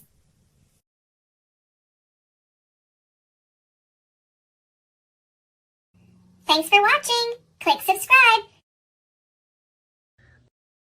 Thomas and Friends, Henry and the Elephant. Based on the Railway series by Reverend W. Awdry, illustrated by Richard Courtney. Thomas left the yard. He went to run his own branch line. Henry and Gordon missed Thomas. With Thomas gone, there was more work to do. Henry and Gordon were cross. Henry grumbled as he pushed trucks. Gordon grumbled as he pulled coaches. One day, a circus came to town. Now the engines were even busier. Henry pushed the trucks. Gordon pulled the coaches. They did not grumble. Henry and Gordon liked the circus. The next day, Henry took workmen to a blocked tunnel. The workmen picked up their tools. Time to clear the line. They walked inside. Something big was in the tunnel. It would not move. It grunted. It was alive. They ran outside. The foreman had a plan. Henry could push trucks into the tunnel. Whoosh, said Henry. Henry did not like tunnels. He was scared. Henry pushed the trucks. They went into the dark tunnel. Bump. Henry pushed hard. The big, scary thing pushed back. Henry pushed harder. The big, scary thing pushed hardest. Henry inched backwards. First, Henry was pushed out of the tunnel. Then the trucks were pushed out. At last, they saw what was in the tunnel. It was an elephant, and he looked cross. He had run away from the circus. The workmen fed him and gave him lots of water. The elephant felt better. Henry felt better too. He let off steam. Whoosh! Henry's steam scared the elephant. Splash! Poor Henry. It was time to go home. Everyone laughed at Henry. An elephant pushed me and splashed me, Henry grumbled. But in the shed, Henry told his funny story. His friends laughed. This time, Henry laughed too.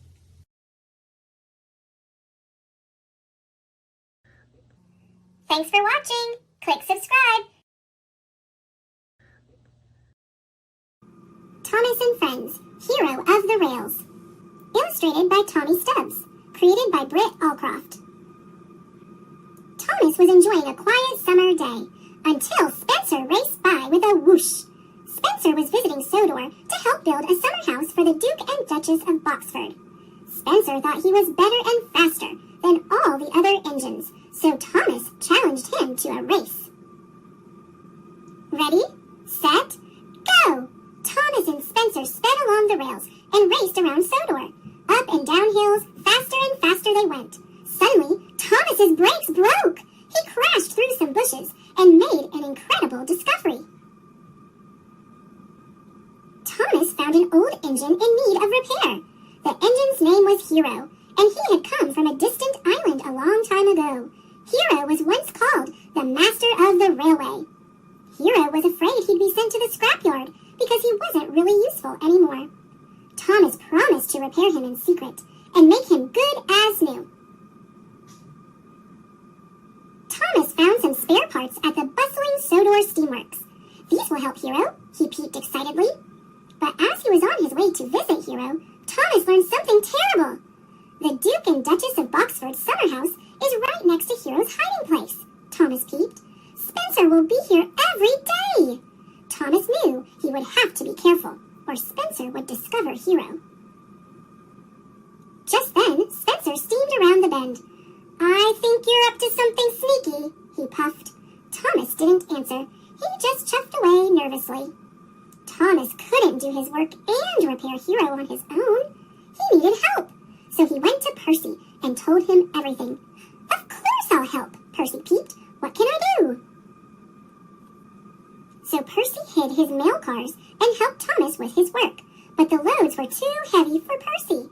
He soon popped a valve and needed to be repaired at the steamworks. Sir Topham Hatt was very cross that Percy was doing Thomas's work. Thomas didn't tell Sir Topham Hatt about Hero, but he did tell the other engines because he knew he needed their help too. Spencer wanted to know Thomas's secret, so he followed him everywhere. Thomas made sure to lead Spencer as far from Hero as possible.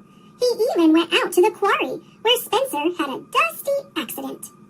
Meanwhile, all the other engines helped Hero. They were amazed by his stories about his distant home. Hero liked his new friends, but he missed his old friends. A few days later, Hero was almost as good as new. He just needed Percy to bring one last part. But while Hero and Thomas waited, Spencer huffed along the track. I knew you were up to something sneaky, Spencer puffed. Hero tried to race away, but without his last part, he sputtered to a stop. As Spencer chuffed off, he laughed and said he would tell Sir Topham Hatt that the pile of scrap metal was ready for the smelting yard. Thomas knew he had to get to Sir Topham Hatt first. He and Spencer roared through the tunnels and rushed around bends. It was the race of their lives. Spencer was too heavy for the old track that crossed the marsh. With a creak and a crash, he splashed into the water. Thomas sped to Knapford Station and told Sir Topham Hatt everything. You have found the master of the railway? We must help Hero at once, Sir Topham Hatt exclaimed. After a visit to the Sodor steamworks, Hero was as good as new. Thomas and Percy couldn't believe their eyes. They blew their whistles happily. Later, Rocky, Thomas, and Hero pulled Spencer from the mud, but only Hero was mighty enough to pull Spencer all the way back to the steamworks. Spencer said he was sorry for being so mean to everyone. Spencer, Thomas, and Hero finished the Duke and Duchess's summer house together. Hero liked his friends on Sodor, but he was still feeling very homesick. Thomas knew Sir Topham Hatt could help. It was time for Hero to go home. All the engines gathered at Brendam Docks to say goodbye to their friend, the master of the railway.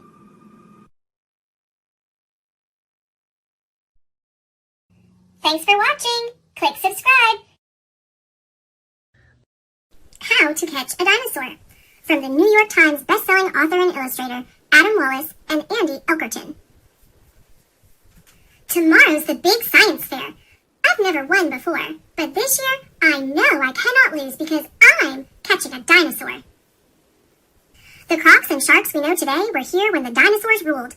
It makes no sense. All dinos are gone. On this point, I cannot be fooled. We head straight to our local park to pick up some kind of trail. Wait! What's that thing over there? Yes, I think it's a dinosaur tail! The dino is more bird than reptile. We learned in science class that's true. And this one left something behind. I've got our first dinosaur clue! Snap. Birdseed. Looks like we've got a plant eater. The Venus flytrap had no chance. She danced right by our volcano and knew the exit at first glance. Chomp! This clever girl runs fast as the wind and dodged our trap in a hurry. But we've got more in store for her, so this is no time to worry. Dinosaurs swim for free. Was she watching when I tested each trap with my action figures and toy bricks? It's like she knows how each trap works. Can it be she's onto my tricks?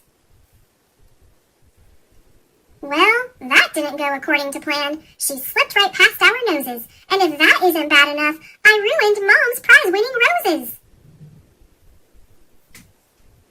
We made a prehistoric playground, and with lots of friends to play, our dino won't be able to resist. This time, she won't get away. Tall enough to stop a giant, our trap had pulleys, ropes, and decks. But this dino smashed it all to pieces. She should be called T-Rex. My mom is an engineer, so I've learned a trick or three. Our Robo-Hugger 9000 won't let our dino go free. That clever dino tricked our robot by dressing like a bird. If I don't catch the dinosaur soon, I'll be lucky to come in third. We didn't catch the dinosaur. I don't know what to do, but my friends remind me we still have a science fair entry or two. We did it! Better luck next time.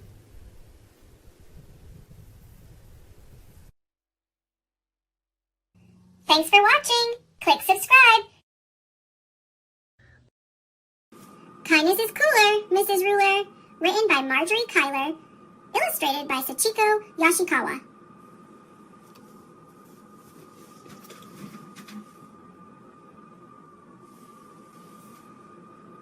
It was cold. It was rainy. And Mrs. Ruler's class hadn't been outside all week.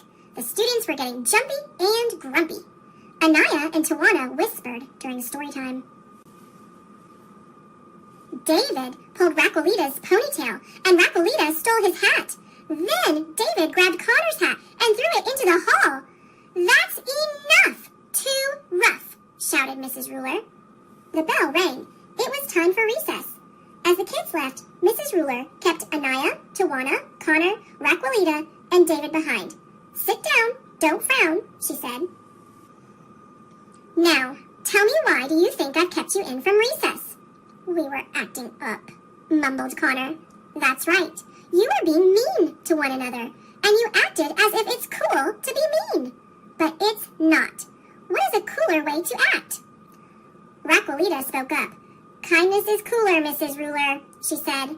Bravo! A slice of nice makes a mile of smile. You five need to practice being kind. During the next few days, I want you to perform 5 acts of kindness for your families.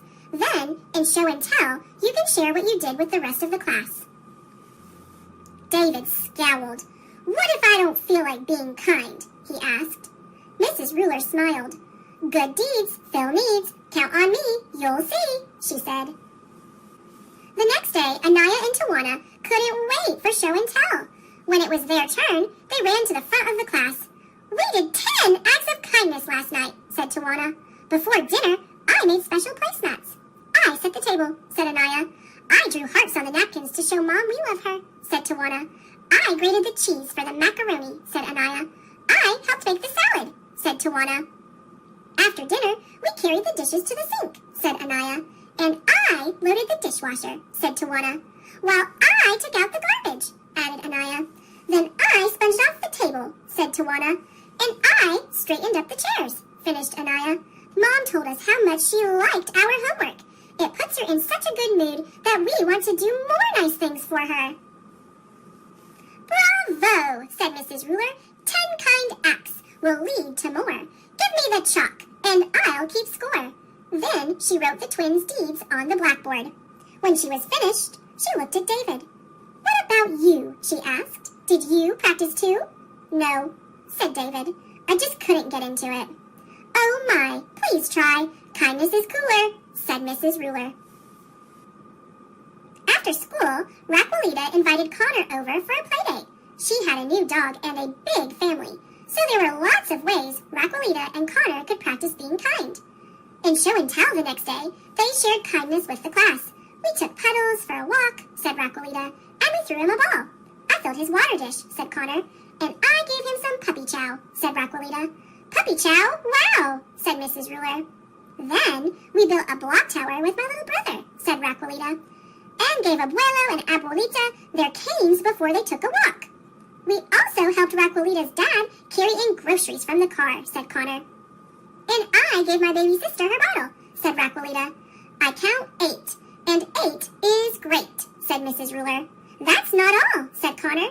When I got home, I took in the mail. I also carried the clean laundry upstairs. Bravo, said Mrs. Ruler. Altogether, you did 10.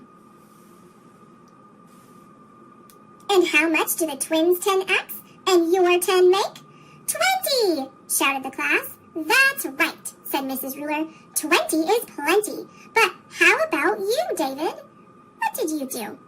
Too few for you, said David. The class laughed. I told my brother I liked his haircut, and I'll let him use my comb. That's all I could think of. Well, that's a good start. Keep doing your part, said Mrs. Ruler. Lauren raised her hand. I'd like to try some acts of kindness when I get home today, too, she said. Okay, hooray, said Mrs. Ruler. Let's turn this into a class project. For the rest of the week, I'd like you to bring in some acts of kindness you've done at home. I'll write your acts on paper hearts and put them on the bulletin board, and I'll also add the ones from the blackboard.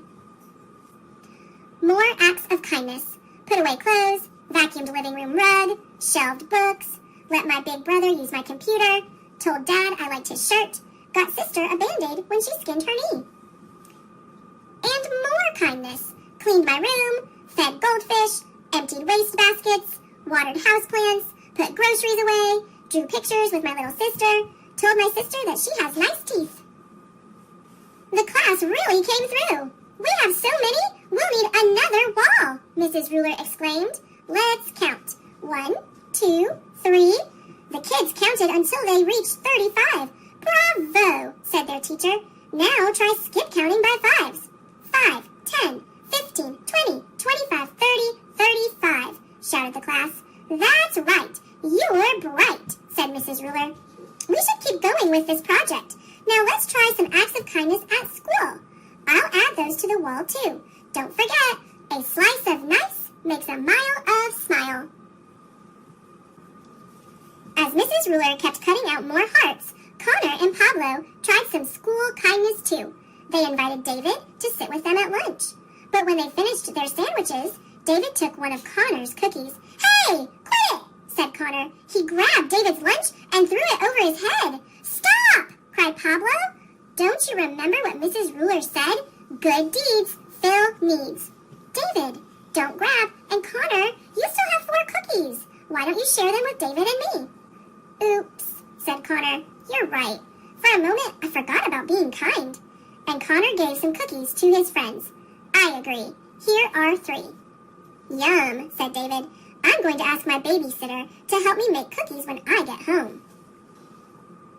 And then you can bring them to school, said Pablo, and share them with the whole class, added Connor. And Mrs. Ruler will congratulate me for being extra kind, said David. But I still won't have done as many acts of kindness as everyone else. So think of other things to catch up, said Pablo.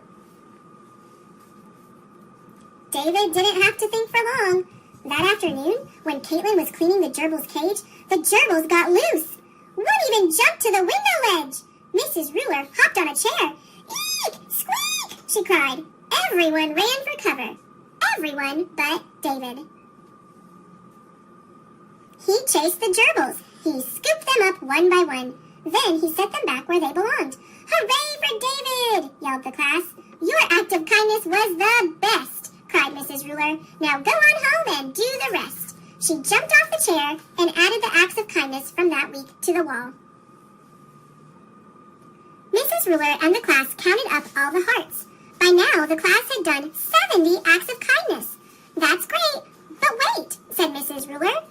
There's more in store. Let's keep going and spread some kindness beyond school. There are lots of kind acts you can do in the community. But we're just little kids, said David. How can we do stuff outside our house and school? I'll ask your parents to work with you on community kindness, And I'll help too, said Mrs. Ruler. All it takes is one simple act. One act of kindness that will make the world a better place. If you act from your heart and do your part, we'll end up with 100 acts of kindness all together. Now the class was really excited, and David was more excited than anyone. A few weeks later, the kids shared their acts of community kindness. Mrs. Ruler added more hearts to the wall. Again, the class counted. 1, 2, 3, until they got to 99. Oh no, uh-oh, said Mrs. Ruler. We still need one more. Then she paused and thought for a moment. I know. Let's have a class party. We'll decorate and celebrate 100 acts of kindness, shouted the class. Okay, hooray!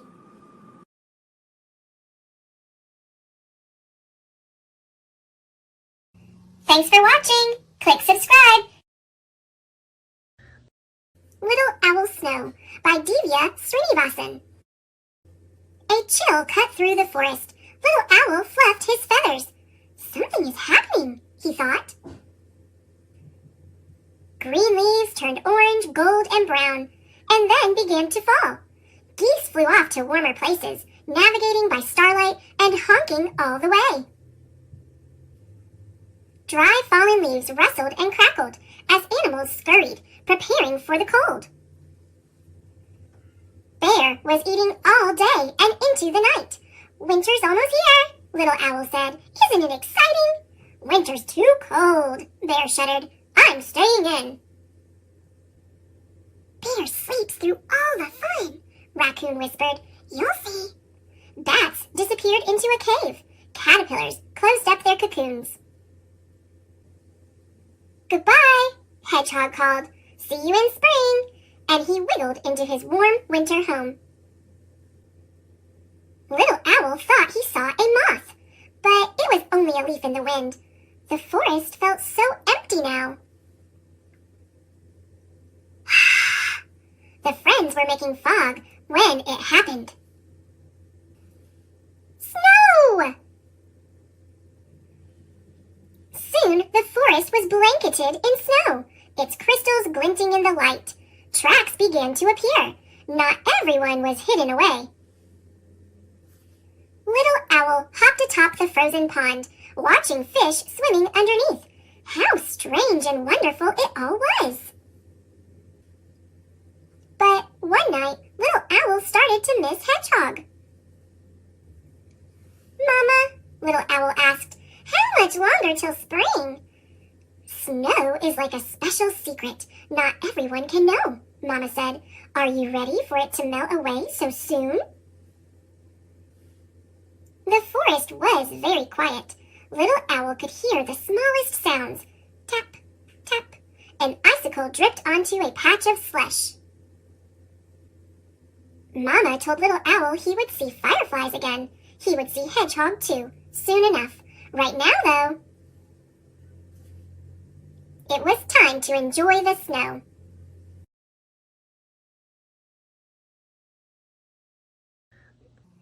Thanks for watching. Click subscribe. Thomas and Friends, Lost at Sea. Illustrated by Tommy Stubbs. Created by Britt Allcroft. It was a beautiful day on the island of Sodor, and Thomas was very busy. A new search and rescue center was being built, and there was a lot of work to do. The rescue center would be a place to help people in trouble. Plus, Harold would have a new landing pad. Captain would get a dock, and Rocky would finally get his own shed. The search and rescue center will be made of the strongest wood of all, Joby wood, said Sir Topham Hatt. It will arrive today at Brendam Docks. Diesel wanted to show off and move all the Joby wood by himself. But when he did, the flatbeds holding the wood skipped off the track and over a steep cliff. Thomas saved Diesel, but all the wood splashed into the ocean below. As a reward, Thomas was given the job of going to the mainland to get more Joby wood. But the next day, the dock manager told him there was no room on the steamboat. Then Thomas saw a raft. The ship could pull me on that, Thomas puffed. The engines whistled and wished farewell to Thomas. He peeped goodbye to them. Then, with a long, low hoot of its horn, the big steamboat set out to sea, pulling Thomas on the raft. Thomas was far out at sea when darkness started to fall. Suddenly, he heard a creak and felt the raft lurch. Fizzling fireboxes! He peeped. The chain to the steamboat has snapped! Nobody heard Thomas whistle and peep for help as the steamboat chugged away. Waves rocked the raft. Mist gathered around him. Thomas was alone and very, very worried. How will I get home? Thomas wondered. The next morning, Thomas found himself on a strange island. It was misty and quiet, and he didn't see any other engines. There must be a big dock and some ships, he said to himself. If I find them, I can sail back to Sodor. Thomas searched all over the island. He found many twisty tracks and thick, scratchy bushes. There was even a tunnel through an old fallen tree. But he didn't find a dock or anyone who could help him. Meanwhile, on Sodor, Sir Topham Hatt learned that Thomas was missing. Everyone stopped working on the Search and Rescue Center and started looking for their lost friend. Sir Topham Hatt and Captain raced out to sea. The engines searched all over Sodor, and Harold took to the sky. Thomas was beginning to worry that he wouldn't find anyone to help him when he met 3 engines named Bash, Dash, and Ferdinand. They worked in an old logging camp. We're the logging locos, puffed Dash. You're on Misty Island, huffed Bash. Then Thomas made an incredible discovery. Bumpers and buffers, these are jumpy logs. That's the wood we need to build the Sodor Search and Rescue Center. Thomas told the logging locos about the rescue center. They agreed to help him load the wood. But Bash, Dash, and Ferdinand liked playing games more than they liked loading logs, and they really loved bouncing on the wibbly-wobbly shake-shake bridge. Thomas definitely did not enjoy bouncing on the bridge. Oh, Wheezy, the giant log loader, wasn't much help either. He wanted to throw wood instead of stacking it. Thomas thought the work would never get done, but after a day of biffing and bashing, the Joby wood was ready to go. Now how will I get these logs back to Sodor? Thomas peeped. Luckily, Bash knew a way. Bash told Thomas about a dangerous old tunnel that connected Misty Island to Sodor. I know all about tunnels, Thomas puffed. It won't be dangerous. So, pushing their flatbeds, the logging locos followed Thomas into the dark and twisty tunnel. Suddenly, there was trouble. Boom! Crash! Rocks tumbled down around the engines. The tracks were blocked. Thomas and the logging locos were trapped. I feel air on my funnel, Ferdinand peeped. Dash spotted a hole in the roof of the tunnel. Huff your hardest, he said to Thomas. Someone will see your steam. Thomas thought that was an excellent idea and excitedly started puffing. Back at Brendam Docks, Percy saw 3 puffs of steam in the sky. His firebox fizzed. It's Thomas! Percy peeped to Whiff. He's on Misty Island. Whiff knew about an old tunnel that led to Misty Island. Follow me, he puffed. Percy and Whiff raced through the tunnel and found the cave-in.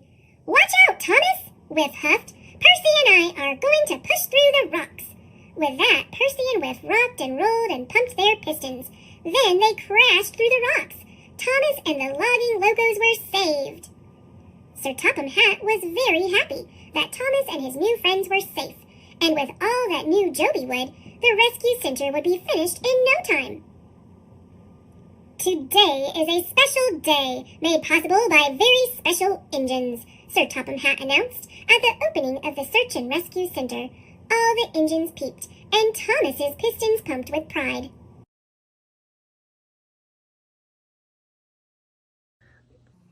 Thanks for watching. Click subscribe.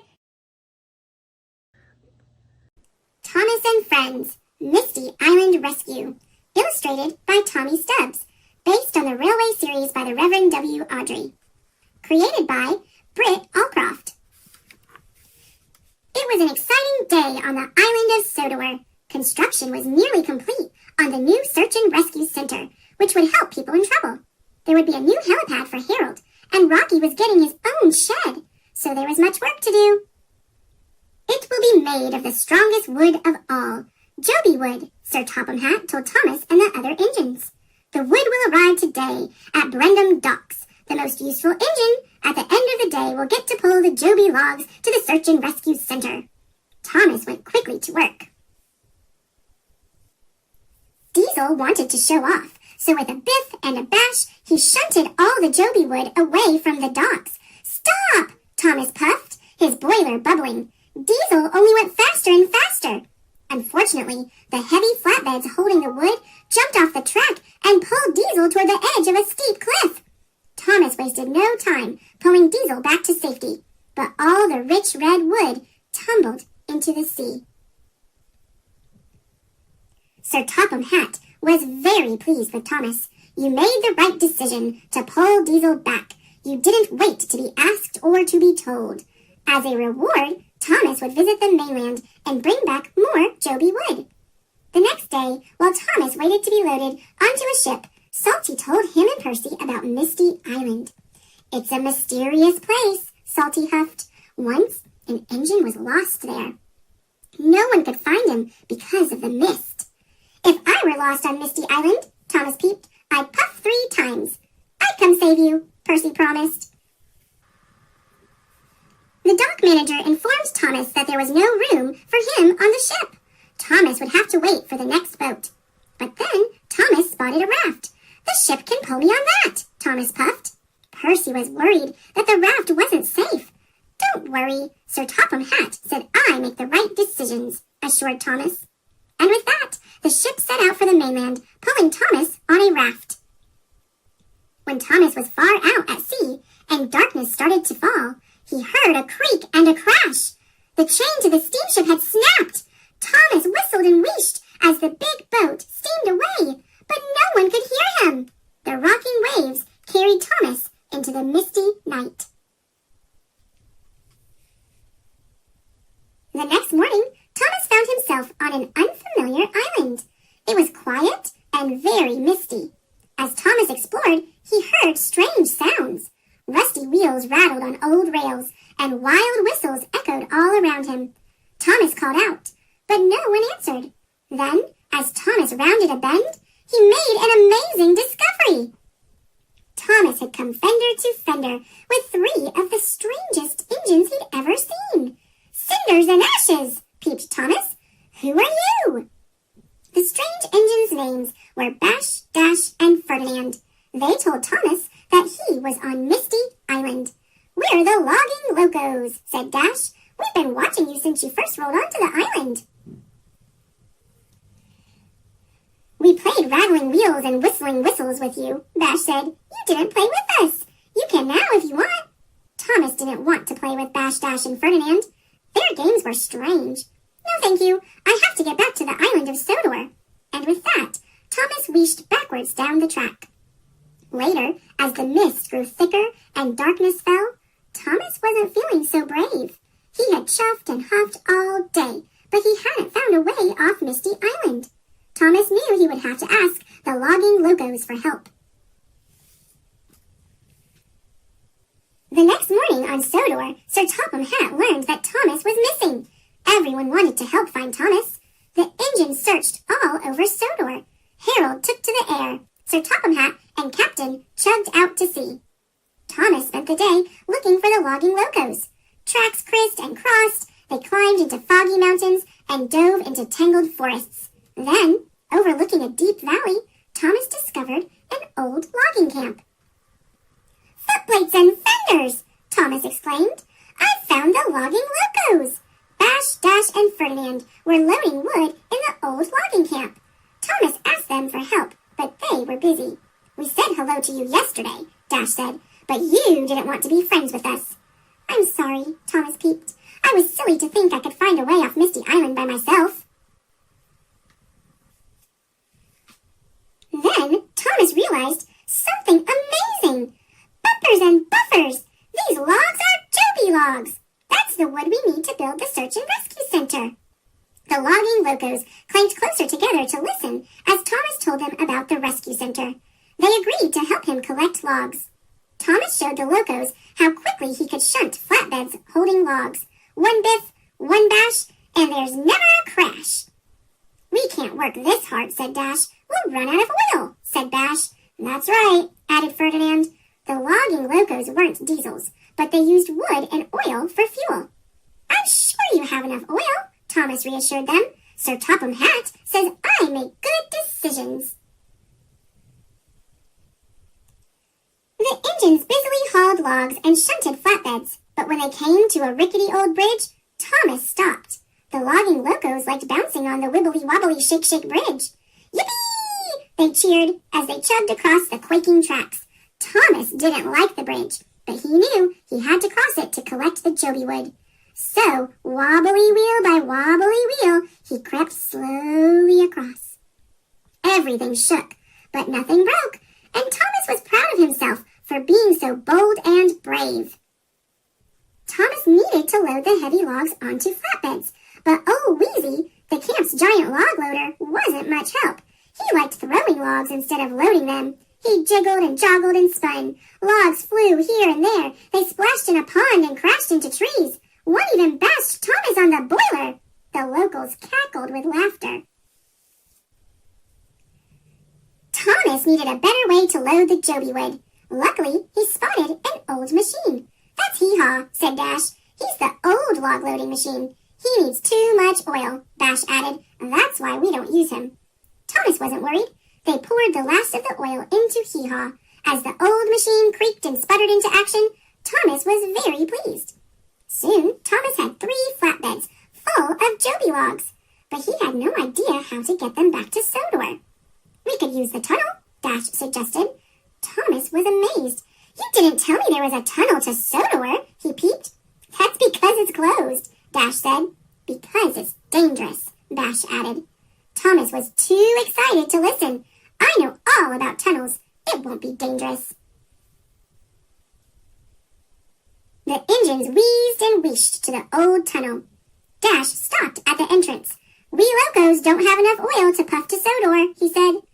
Of course you do, puffed Thomas as he pushed his flatbed into the tunnel. It's just a whir and a whiff, and we'll be there. They all disappeared into the dark and twisty tunnel. Suddenly, there was trouble ahead. The tracks were blocked by rocks. Then, with a rumble and a crash, more rocks smashed down behind them. We can push the rocks out of the way, Thomas puffed. Bash, Dash, and Ferdinand bravely pumped their pistons, but with a gasp and a groan, they ran out of oil. They couldn't push any more. The engines were stuck in the tunnel, and no one knew where they were. Just then, Ferdinand noticed something. I feel air on my funnel, he peeped. Dash spotted a hole in the roof of the tunnel. Puff forward, Thomas, and huff your hardest, Bash suggested. Someone will see your steam. Thomas excitedly beamed from buffer to buffer and started to puff. Back at Brendam Docks, Percy saw something that made his firebox fizz. 3 puffs of steam floated high in the distance. It's Thomas, Percy peeped. He's on Misty Island, and he needs help. Percy told Sir Topham Hatt and all the engines about Thomas. Everyone was ready to help. James, Gordon, and Edward, you will sail to Misty Island with me, said Sir Topham Hatt. Then Whiff suggested using the abandoned tunnel that led to Misty Island. It would be the fastest way to reach Thomas. Won't that be dark and dangerous? Asked Sir Topham Hatt. Don't worry, puffed Whiff. I know all the tracks. Meanwhile, Thomas and the logging locos were waiting in the dark tunnel. Soon they heard a noise coming through the rocks. It was the clickety-clack of wheels on the tracks. Then Thomas recognized Percy's friendly voice. Whiff and I have found you, Thomas, peeped Percy. Watch out, Thomas, Whiff puffed. Percy and I are going to push through the rocks to reach you. With that, Percy and Whiff rocked and rolled backwards together. Then they pumped their pistons and crashed through the rocks. Hooray for Percy, puffed Thomas. Hooray for Whiff. Thomas introduced Whiff and Percy to the logging locos. With a shove and a shunt, Whiff pulled the brave engines out of the tunnel. The logging locos wheeshed and whooshed with wonder when they saw the sunny island of Sodor. Thomas helped the logging locos to the Sodor steamworks for repairs. He knew that Kevin and Victor would make them good as new. Sir Topham Hatt was excited to see that Thomas was safe, and that with all the Joby wood Thomas had found on Misty Island, the rescue center would be finished in no time. Finally, the big day arrived. The Sodor Search and Rescue Center and the Misty Island Tunnel were officially opened. Today is a very special day, made possible by very special engines, Sir Topham Hatt said as he cut a red ribbon with a giant pair of scissors. The people cheered and the engines peeped. Thomas, surrounded by his old and new friends, beamed with pride.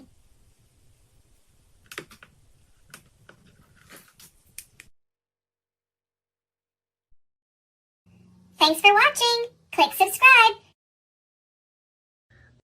My school stinks! Words by Becky Scharnhorst. Pictures by Julia Patton. August 31st. Dear Diary, tomorrow is the first day at my new school. Mom and Dad told me to take deep breaths and to think happy thoughts. So far, it isn't working. P.S. They also said I was old enough to walk to school by myself. Good thing I drew a map. September 1st. Dear Diary, I think there's been a mistake. My desk mate stinks. My locker buddy bites. And my teacher is unbearable. I told Mom my classmates are wild animals, but she said all little kids are wild animals. I think I'm going to be sick tomorrow. September 2nd. Dear Diary, Mom didn't believe I was sick. Neither did Dad. September 3rd. Dear Diary, there's definitely been a mistake. Today, the monkeys asked me to play during recess. It was fun until they let go. Patricia caught me, but I still had to visit the nurse. Here is one of the quills she pulled out. I have 186 more. Patricia. Ouch. P.S. The deep breaths still aren't working. P.P.S. Neither are the happy thoughts. P.P.P.S. I'm not going back tomorrow. September 4th. Dear Diary, I had to go back. Ms. Fuzzybottom is the only one who understands. September 5th. 3 reasons why I hate Wildwood Elementary. Number 1, Betsy chewed up all my pencils. Number 2, George keeps picking through my hair looking for bugs to eat. Number 3, Charlie ate our science experiment. P.S. My school stinks. September 8th. Dear Diary, when I went to feed Miss Fuzzybottom, she was missing. I suspected Sammy, but he said he was still digesting his breakfast from last week. Maybe it was Charlie. Nope. P.S. Charlie asked me to eat lunch with him tomorrow. What if I'm lunch? P.P.S. I asked Dad if he would pick me up before lunch. He said no. So did Mom. Dear Stuart, will you have lunch with me tomorrow? Charlie. September 9th. Dear Diary, today in gym we ran relay races. My team finished in 4 hours, 27 minutes, and 2 seconds. We lost. Then I let Camilla go first at the water fountain. By the time I got back to class, everyone had already left. Good news, I missed lunch. Bad news, Charlie waited for me. I got so scared, I left without my homework. Mr. Grizzly is not going to be happy about that. September 10th. Dear Diary, Mr. Grizzly gave out class jobs today. I wanted to be line leader, but instead I got closet cleaner. I found 4 dead cockroaches and gave them to Sammy for lunch. He said I could eat his dessert for the rest of the week because he wouldn't be hungry anyway. P.S. Maybe I should give one of the desserts to Charlie. He's always hungry. September 11th. Dear Diary, we ran races again today. This time, we won. P.S. I gave Charlie one of my cupcakes, and he bit my finger. Nurse Molly said I only needed 1 bandage this time. Ouch! P.P.S. You can't get rabies from a crocodile. I asked. September 12th. Dear Diary, I found a note from Charlie. I'm sorry I bit your finger. I'm a nervous biter. Can we be friends? Maybe I should tell him about the deep breaths and happy thoughts. September 15th. Dear Diary, you'll never guess what happened. During lunch, the hyenas were laughing at my small teeth, but Charlie stood up for me. You should have seen them run when they saw his teeth. Later, he and Ralph helped me clean the closet. While we were in there, we heard a scary noise. Now we all smell really bad.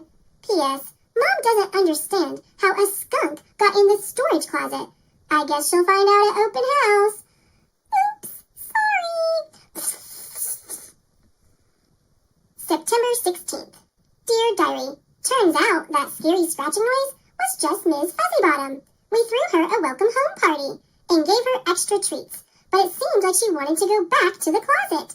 Eek! September 17th. 3 things I love about Wildwood Elementary. 1. Betsy sharpens all my pencils. 2. George keeps me lice-free. 3. My best friend, Charlie. Wildwood Elementary. Open house. Deep breaths, Dad.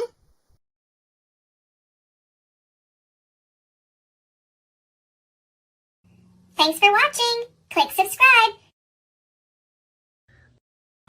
Nothing Fits a Dinosaur by Jonathan Fenske.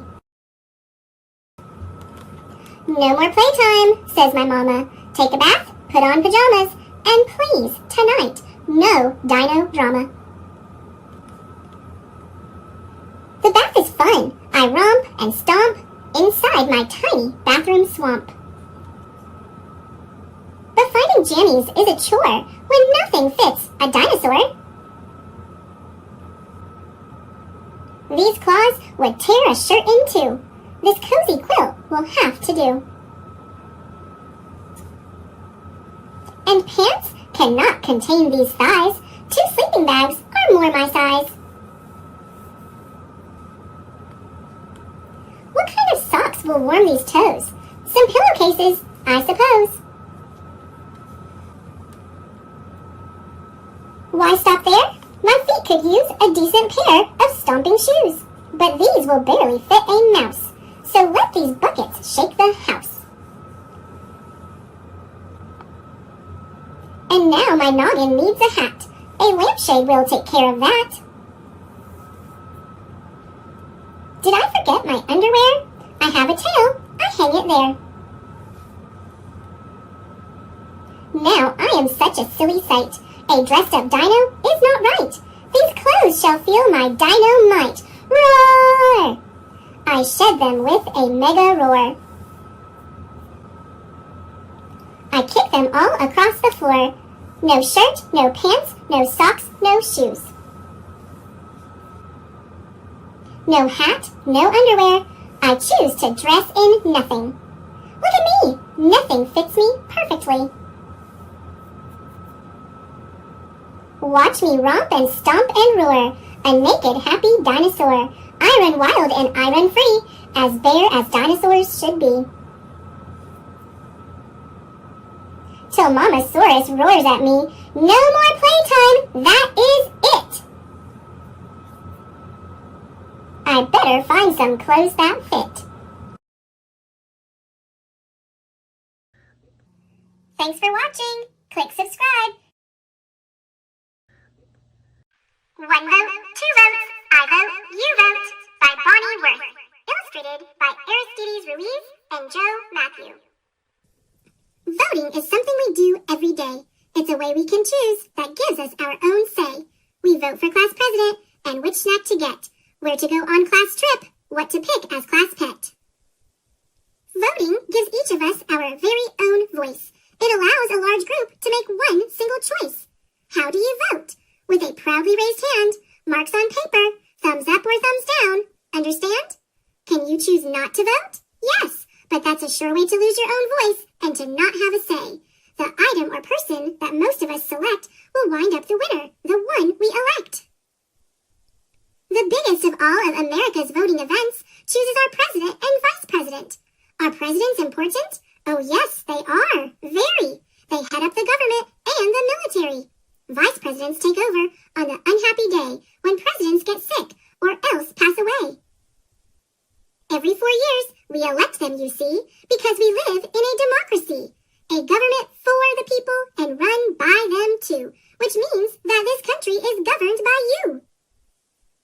Every 2 years, we elect senators and congresspeople of our choice to make laws in Washington and be our state's voice.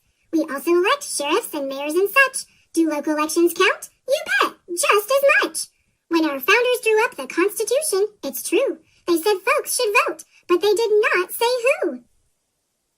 Since then, our history is marked by brave fights waged by people who struggled to win voting rights for all of the races and for all womankind, and also for 18-year-olds. Bear in mind, that means that quite soon, you will get to vote too, so please pay attention. This matters to you. Voting rights timeline. 1870, 15th Amendment, black men can vote. 1920, 19th Amendment, women can vote. 1924, Citizenship Act, Native Americans can vote. 1971, 26th Amendment, 18-year-olds can vote.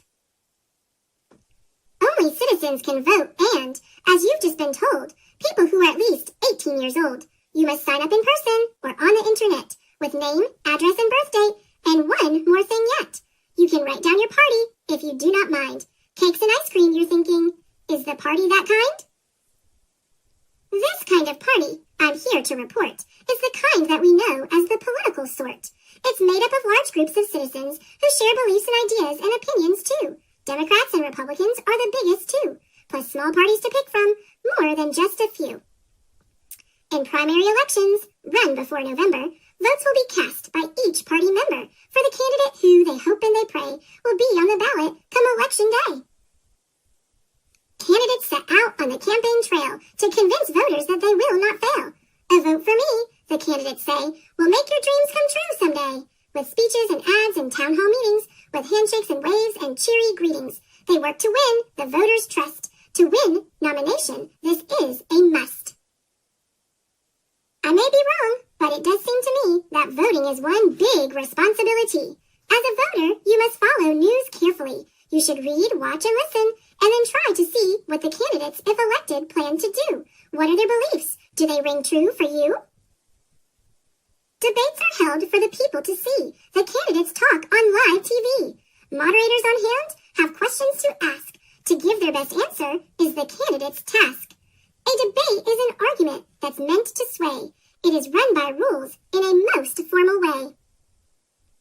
At meetings called rallies, supporters get out to cheer the candidate they care most about. Supporters on the phone or going door to door say, "Vote for my party on election day." They raise lots of money, collect change in jars, and sell campaign stickers to stick on cars. George Washington won the vote, so I have been told, during a winter that was snowy and cold.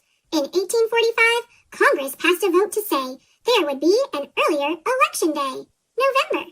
The day each year is easy to remember. It's the Tuesday after the first Monday in November. This date was chosen for a very good reason. It came at the end of the harvesting season. When election day comes, the voters' big role is to make sure to vote at their assigned poll. A poll is where you vote. As a general rule, it is a public place, like a firehouse or school. If you're out of town, there's a chance that you might mail an absentee ballot. Voting is your right. People cast their votes by different means. Ballots fed into computers or direct voting machines. However you vote, it's important, you see, that voters are given complete privacy. A curtain or screen protects voters from view. This ensures that your vote is known only to you. The polls close up at the end of the day. Here come the counters. Please clear the way. By special computer, poll results are scanned, but some votes are still counted out by hand. The results are sent to the Board of Elections, which declares the winner after careful inspections. The loser admits their bitter defeat. The winner announces their victory sweet. The winner vows to serve everyone in the land, not just the supporters who lent them a hand. If all of this rings true, it is my dearest hope that you will cast your first vote for the cat in the hat.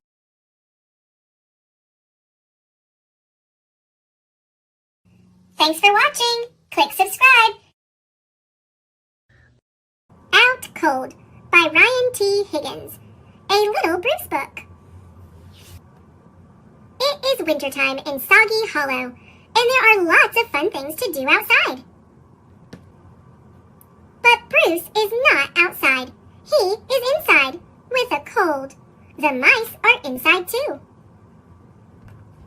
But not for long.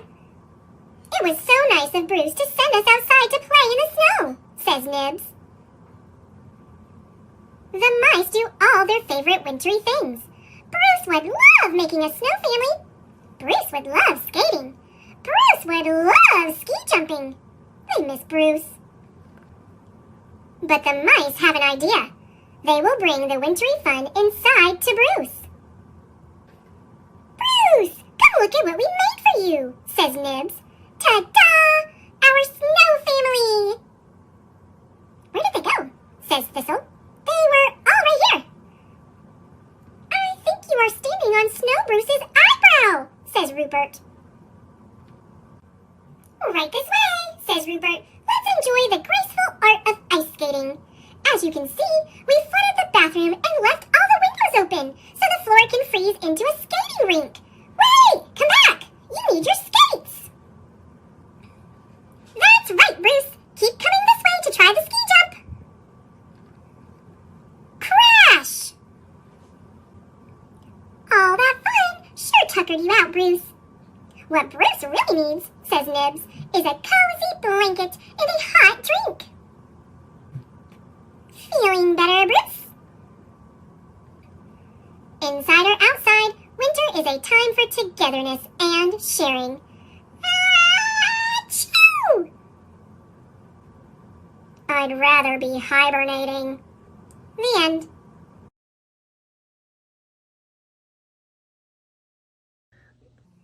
Thanks for watching. Click subscribe. Pete the Cat and the Missing Cupcakes by Kimberly and James Dean. Pete and Gus were as busy as could be. They were getting ready for the cupcake party. It started at 3. They were making cupcakes for everyone. Pete and Gus counted them just for fun. They had 10 when they were done. 1, 2, 3, 4, 5, 6, 7, 8, 9, 10. Oh no! Hang on! Some of the cupcakes were gone. They were sure there had been 10. Pete said, maybe we need to count again. 1, 2, 3, 4, 5, 6, 7, 8. They counted the cupcakes lined up straight. Now there were only 8. It looked like someone had taken 2. But who? Pete and Gus did not know what to do. Just then, they found a clue. Gus said, look what I have found. Sprinkles on the ground. I bet it was Squirrel. She loves sprinkles. Squirrel said, it wasn't me. It couldn't be. I've been at the spelling bee. Uh-oh. More cupcakes are missing. Come and see. 1, 2, 3, 4, 5, 6. This was too weird. 2 more cupcakes had disappeared. Now there were only 6. Someone must be playing tricks. But who? Pete and Gus did not know what to do. Just then, they found another clue. Pete said, I bet it was Alligator. He loves to eat. Alligator said, it wasn't me. It couldn't be. I've been learning my ABCs. Uh-oh. More cupcakes are missing. Come and see. 1, 2, 3, 4. Now there were only 4. Someone had taken 2 more. But who? Pete and Gus did not know what to do. Just then, they found another clue. I bet it was Turtle, said Pete. I know Turtle loves sweets. Turtle said, it wasn't me. It couldn't be. I've been swimming in the sea. Uh-oh, more cupcakes are missing. Come and see. What on earth was going on? All the cupcakes were now gone. Pete and Gus did not know what to do. They started looking for another clue. They found Grumpy Toad with icing on his face. Pete and Gus had solved the case. I am so sorry. It was me. I could not stop with just one. I ate and ate till there were none. Everyone agreed. Grumpy Toad would have to miss the fun. He could not come after what he had done. Pete said, "But wait, Grumpy Toad made a mistake. This is true. Let's give him a second chance. That's what friends do." Pete told Grumpy Toad they would give him another chance. He was so excited, he did a happy dance. The night of the party was so much fun. Grumpy Toad brought more than enough cupcakes for everyone. Pete the Cat's Cupcake Party.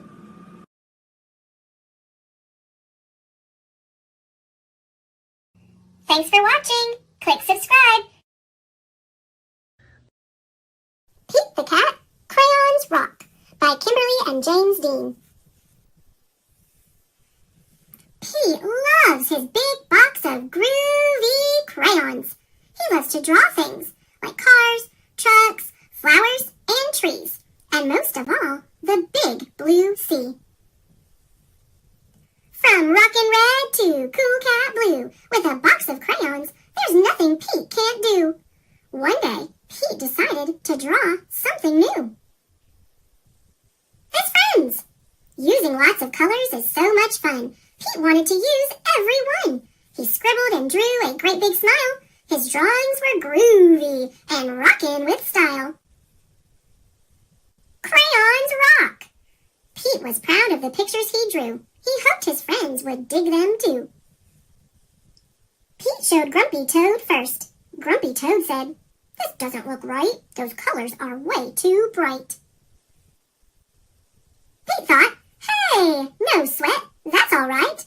The next one will be dynamite." For Gus from Pete. Pete showed Gus his picture too. Gus asked, "Who is this supposed to be? It doesn't really look like me." Pete thought, "Hey, no sweat. That's all right. The next one will be just right." For Callie from Pete. Pete finally showed Callie her picture. Callie said, "This one is fine, but it feels like something's missing from mine." Pete said, "What a mess!" Bummer. I guess my drawings aren't the best. Pete started to frown. He put his crayons down. In art class, the teacher asked, "Pete, what are you going to make?" "I don't know. I'm afraid of making a mistake." Pete looked around. Gus drew the coolest superheroes. Callie's flowers were awesome, out of sight. Grumpy's motorcycle was just right. Pete's heart sank. His paper was blank. The gang looked at Pete and said, "No sweat. It's all right. It doesn't have to be just right. Your art is cool because it's you. Your art is so unique. Grab your groovy box of crayons. Show us your technique." The teacher agreed. Art should be fun. Art is for everyone. From rockin' red to cool cat blue. With a box of crayons, there's nothing you can't do. Pete smiled. There are no rules. It's no big deal. Art is about how it makes you feel. Pete loved his cool art. That's the one thing Pete knew. Suddenly, Pete knew exactly what to do. He tried again. Instead of drawing them one by one, Pete drew the whole gang, just having fun. Wow, way to go, Pete. That's a rockin' masterpiece. Grumpy Toad, Gus, and Callie agreed. Pete's picture was off the charts. See, that's the groovy thing about art. The best art comes from the heart. Crayons rock.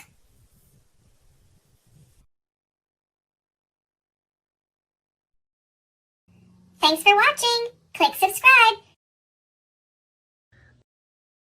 Pete the Cat and the New Guy. Written by Kimberly and James Dean. It was Sunday, and Pete's friends had come to play. They were rocking to a new song when... Beep, beep, beep! there was a noise coming from across the street. Wise Old Owl had a view from his tree. Pete said, "Hey, Owl, what do you see?" Owl said, "All I see are green shoes and a red hat." Pete answered, "Sounds like my kind of cat." Pete could not imagine who this new guy could be. "I really hope it's a new friend for me." On Monday, Pete wanted to say hi, but he was feeling kind of shy, so he just rode by and by and by and by until finally Pete got to meet the new guy. Pete said, "I've never met anyone quite like you. You seem like a duck and like a beaver too." The new guy said to Pete, "Hi, my name is Gus. Glad to meet you. I'm a platypus." Pete said, "You're not like me, and I am not like you, but I think being different is really very cool." On Tuesday, Pete and Gus took a walk down the street. They came to Squirrel, who was playing in a tree. "Hi, Gus," said Squirrel. "Climbing is easy. Try and see." Gus gave the tree a try, but the branch was way too high. "I wish I could climb like you, but climbing is something I just can't do." Pete said, "Don't be sad, don't be blue. There is something everyone can do." On Wednesday, Pete and Gus took a walk down the street. They came to Pete's friend, Grumpy Toad, who said, "Come play leapfrog with me. Jumping is easy. Try and see." Gus jumped and leaped, but he couldn't get over Toad or Pete. "I wish I could jump like you, but jumping is something I just can't do." Pete said, "Don't be sad, don't be blue. There is something everyone can do." On Thursday, Pete and Gus took a walk down the street. Soon they saw Octopus, who said, "Come juggle with me. Juggling is easy. Try and see." "I wish I could juggle like you, but juggling is something I just can't do." Pete said, "Don't be sad, don't be blue. There is something everyone can do." On Friday, Pete and Gus took a walk down the street. Gus said, "I can't juggle or jump or climb a tree. It's no fun around here for me." On Saturday, Pete hoped Gus would come out to play. "I wish Gus wasn't sad. I wish Gus wasn't blue. I wish there was something we could do." Just then, Pete heard a groovy sound. It was coming from across the street. Gus was rocking to his own beat. Sweet! Pete said, "Check out Gus the platypus. He found something cool he can do with us. Tap, thump, thump. Thump, thump, tap, tap." He's not sad, he's not blue. Gus found something that everyone can do.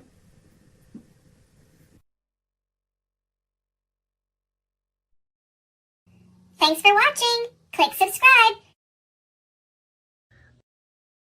Pete the Cat, Scuba Cat by James Dean. Pete the Cat is excited. He is going scuba diving. Pete puts on a mask and fins. He has a tank full of air. He hopes to see lots of fish. "If you are lucky, you might see a seahorse," says Captain Joe. "A seahorse?" says Pete. "I can't wait. I never saw one before." "Their ridges look like a horse's mane," says Captain Joe. "Groovy," says Pete. Pete jumps into the water. Splash! Down, down, down he goes. Up, up, up go the bubbles. Pete looks for a seahorse. He sees a swordfish. Pete swims out of its way. Pete waves to a stingray. It has a long, skinny tail. "That's not a seahorse," thinks Pete. Pete looks high and low for the seahorse. Then he feels a tickle. Pete sees a school of fish. They all look alike, except for one. It puffs up. It is a blowfish. It is not a seahorse. Where could one be? Pete looks in the rocks. What is that? It is an octopus. It has 8 legs. It is not a seahorse. Pete feels a tickle. What could it be? Pete turns. He sees a cave. Is there a seahorse inside? Pete sees a crab with claws. A seahorse does not have claws, Pete thinks. The cave is getting darker. Pete feels a tickle. Then he sees an eel. Pete swims past it. It is too long to be a seahorse. Oh no, it is too dark to see. How will Pete get out? Pete sees a jellyfish. It glows in the dark. Pete is almost out of the cave. He sees an angelfish. It is very colorful. Pete is out of the cave. So why is it so dark? Pete is in a shadow. He is in the shadow of a whale. Yikes! Pete wishes he could jump on a seahorse and ride away. Pete hops on a sea turtle instead. It takes him to the boat. I did not see a seahorse, thinks Pete. He feels a little tickle on his tail. A seahorse! Cries Pete. What a surprise! You were with me all along, says Pete. What a cool adventure.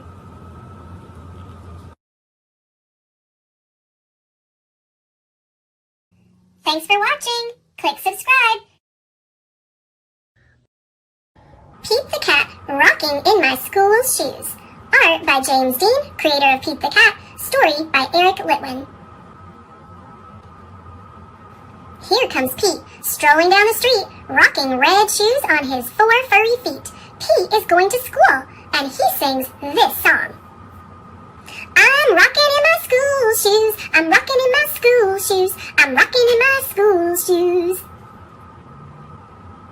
Pete is sitting at his desk when his teacher says, Come on, Pete, down that hall to a room with books on every wall. Where is Pete going? The library. Pete has never been to the library before. Does Pete worry? Goodness no! He finds his favorite book and sings his song. I'm reading in my school shoes. I'm reading in my school shoes. I'm reading in my school shoes.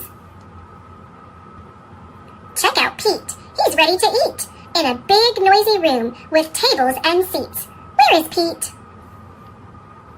The lunchroom. It can be loud and busy in the lunchroom. Does Pete worry? Goodness no. He sits down with his friends and sings his song.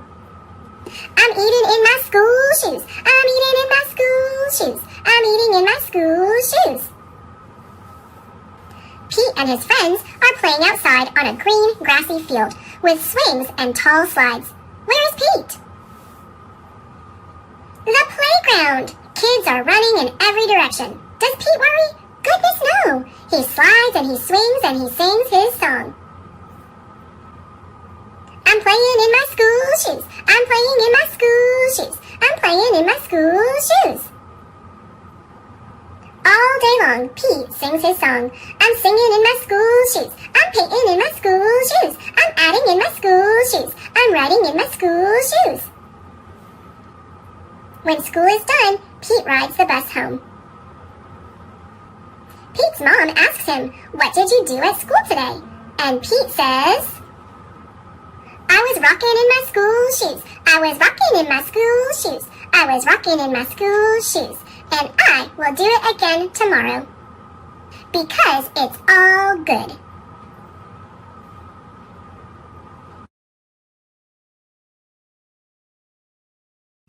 Thanks for watching. Click subscribe.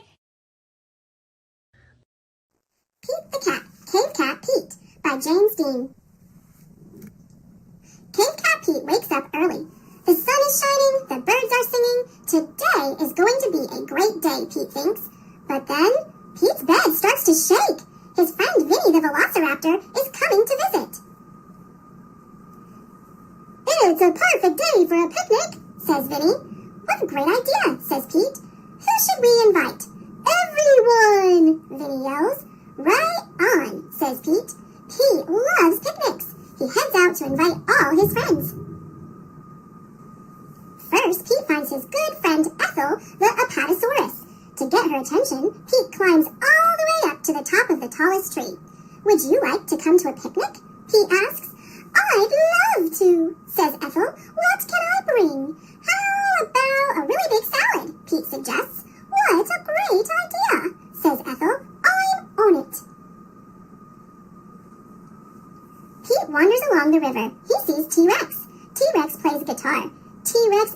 awesome. Hey, T-Rex, Pete yells. Want to come to a picnic?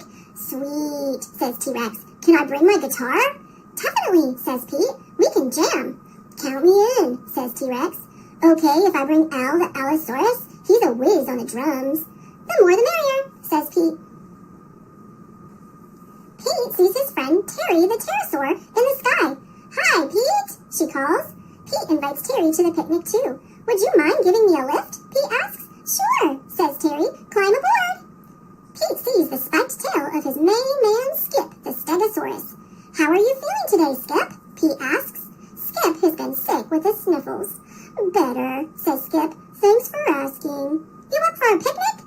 I think so, says Skip. I'd hate to miss the fun. It's almost time for the picnic. Cave Cat Pete rushes through the forest. He doesn't want to be late. Whoops! Pete trips over Trini the Triceratops.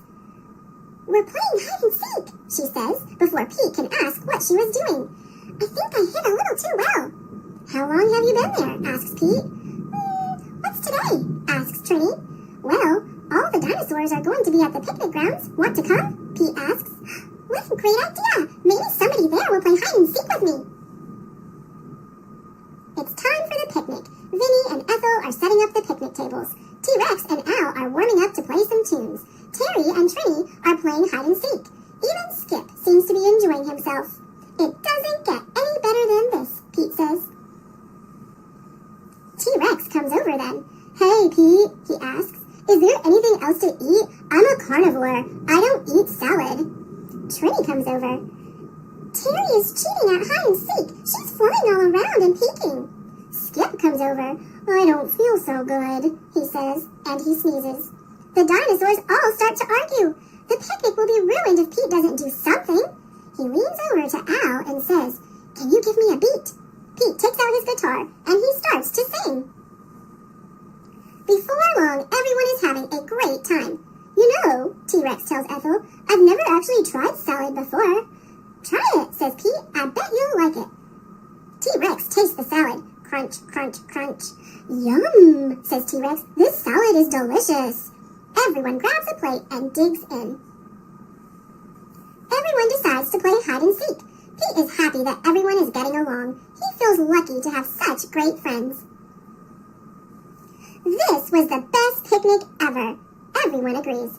It was the best picnic because you guys are the best friends ever, Pete says, and no one can argue with that.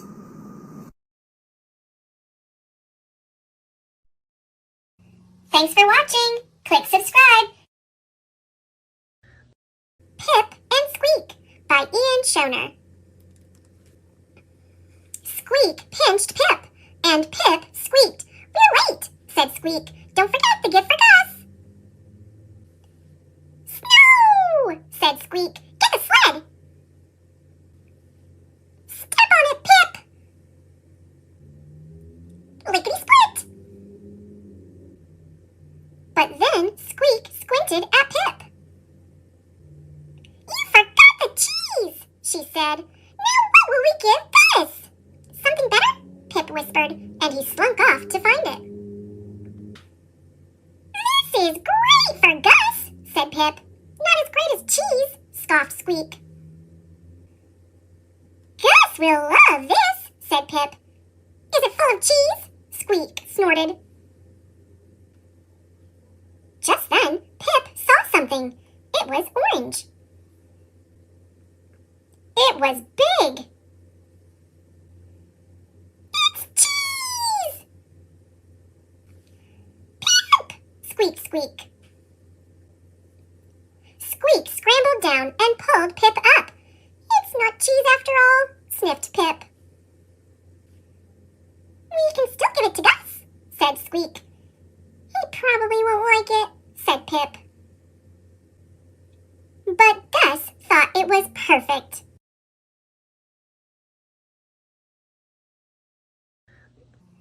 Thanks for watching. Click subscribe.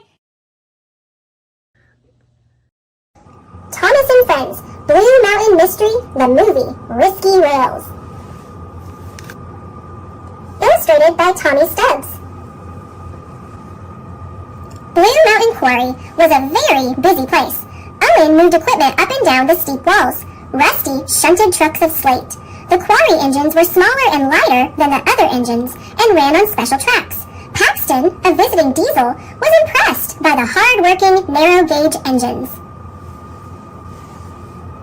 Suddenly, with a rumble, Blondin Bridge began to collapse. Rheneas saw the danger ahead and tried to stop, but his heavy load pushed him across the bridge. Rheneas was safe. Everyone was relieved. Then they saw poor Paxton, half buried in stone. He wasn't hurt, but he needed some repairs. So Topham Hatt asked Thomas to work in Paxton's place. "I like working with my narrow-gauge friends," he peeped. He checked off to the quarry, where he was met with whistles of welcome. The work at the quarry was hard, but Thomas enjoyed it. Suddenly, a small green engine darted out of a tunnel. "Hello," Thomas peeped, but the engine rolled into another tunnel without answering. The next morning, Thomas saw the little green engine again. "Who are you?" Thomas asked. The little engine puffed off without answering. Thomas tried to follow. "Go, Luke!" Skarloey cried, as he and the other narrow-gauge engines blocked Thomas. "Who is Luke?" Thomas asked Skarloey. "Why does he run away?" "He hides because long ago he did something very bad," Skarloey said. "He's afraid that if he's found, he'll be sent away from Sodor forever." Thomas promised to keep Luke's secret. Later, Thomas steamed off alone to think. "Don't worry, Luke," he said aloud. "I'll find a way to help you." Someone was watching. The next day, Luke emerged from a tunnel and approached Thomas. "I'm sorry I hid from you," he said. "Will you be my friend?" "I'd like that," Thomas replied. Thomas and Luke worked together at the boulder drop. Thomas asked Luke why he had to hide. They didn't notice that Paxton, who had returned to the quarry, was listening as Luke told his story. "I came to the island of Sodor by boat," Luke began. "There was also a little yellow engine who spoke a strange language. While I was being lifted off the boat, I bumped the yellow engine and he went splashing into the sea." Paxton couldn't believe what he had heard. He raced off to tell Diesel. At that moment, an idea flew into Thomas's funnel. "I know what I'll do," he said. "I'll find out what happened to that little yellow engine. Maybe he's at the Diesel Works." Thomas was shocked to hear Paxton repeating Luke's story to Diesel. "We have to tell," said Diesel. "Luke will have to leave Sodor forever." Thomas had to find the little yellow engine. He chuffed to the steamworks to talk to Victor. "That engine was me," Victor said. Victor's story about his journey to Sodor matched Luke's. But there was one big difference. "The chains holding my wheels were broken," he said. "That's why I slid into the sea when the green engine bumped me. When Cranky fished me out, I was in a terrible state." "It was an accident?" peeped Thomas. "And you were repaired?" "Yes," said Victor. "I chose to be painted red, a new color for my bright new life." "I have to tell Luke," Thomas said.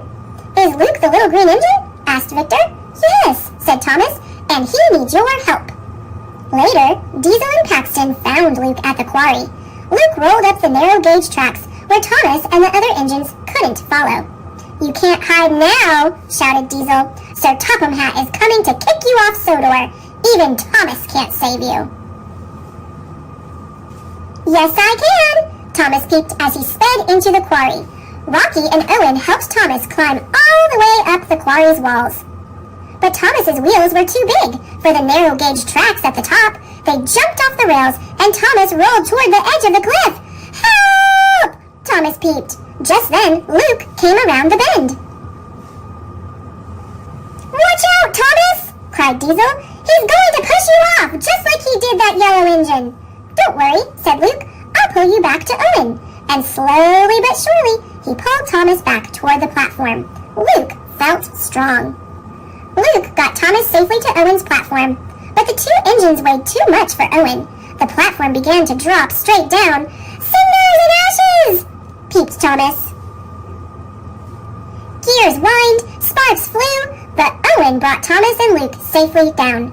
Just then, Sir Topham Hatt arrived with Mr. Percival, the narrow gauge controller. They were confused and angry.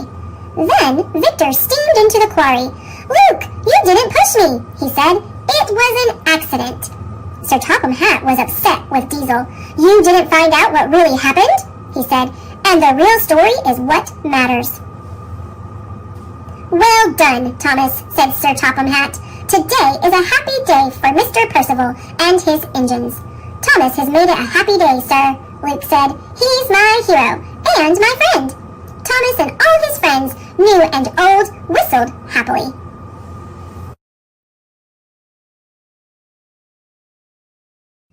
Thanks for watching. Click subscribe. Thomas and Friends, The Runaway Kite. Based on the railway series by the Reverend W. Awdry. It was a nice day. The sky was blue. Thomas picked up a box at the docks. The box was for the kite festival. On the way, Thomas saw a kite. Oh no! The kite flew away. Thomas wanted to catch the kite. Edward wanted to help, but Thomas wanted to catch the kite by himself. He went fast. Emily wanted to help, but Thomas wanted to catch the kite by himself. He went faster. Percy wanted to help, but Thomas wanted to catch the kite by himself. He went even faster. Thomas found the kite, but now Thomas was out of steam. He could not catch the kite. He could not deliver the box. Edward had steam. Emily had steam. Percy had steam. The three friends helped Thomas. They caught the kite. The kite flew at the kite festival.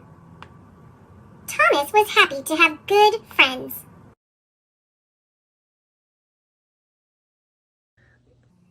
Thanks for watching. Click subscribe. Sneezy the Snowman by Maureen Wright. Illustrated by Stephen Gilpin. Sneezy the Snowman shivered. "Brr, it's cold out here, that's for sure. I need a drink to warm me up." So, he drank cocoa from a cup. He said with a smile, "I like this a lot." And then, right there, believe it or not, he melted from drinking something too hot. The children cried out, "What should we do?" A voice from the puddle said, "Make me brand new." They rebuilt Sneezy as snowflakes flew. A cold winter wind swirled and blew. The snowman sneezed a gigantic "Achoo! I'm sneezing and freezing and shivering too." A little girl said, "Then let's share. I have something you can wear. Here's my hat to put on your head." "You look awesome," the children said. The snowman blinked his coal black eyes. The stocking cap was a nice surprise. But Sneezy the snowman shivered. "Brr, it's cold out here, that's for sure. I am freezing every minute. I'll find a hot tub and sit right in it." He found one and smiled. "I like this a lot." And then, right there, believe it or not, he melted from sitting in water too hot. The children cried out, "What should we do?" A voice from the hot tub said, "Make me brand new." They rebuilt Sneezy as snowflakes flew. A cold winter wind swirled and blew. The snowman sneezed a gigantic "Achoo! I'm sneezing and freezing and shivering too." A little boy said, "Then let's share. I have something you can wear. Here's my scarf that's red and blue. I think it would look great on you." The snowman blinked his coal black eyes. The colorful scarf was a nice surprise. It went very well with the long pink hat. The children all said, "How about that?" But Sneezy the snowman shivered. "Brr, it's cold out here, that's for sure. I need to feel some warmth on me. There's a campfire by that tree." He said with a smile, "I like this a lot." And then, right there, believe it or not, he melted from standing beside something hot. The children cried out, "What should we do?" A voice from the puddle said, "Make me brand new." They rebuilt Sneezy as snowflakes flew. A cold winter wind swirled and blew. The snowman sneezed a gigantic "Achoo! I'm sneezing and freezing and shivering too." A little girl said, "Then let's share. I have something you can wear. Here's my coat, the perfect fit. I know that you'll look good in it." The snowman blinked his coal black eyes. The bright orange coat was a nice surprise. It went very well with the scarf and hat. The children all said, "How about that?" But Sneezy said, "Ooh, I'm way too hot. I'll take off all the new clothes I've got."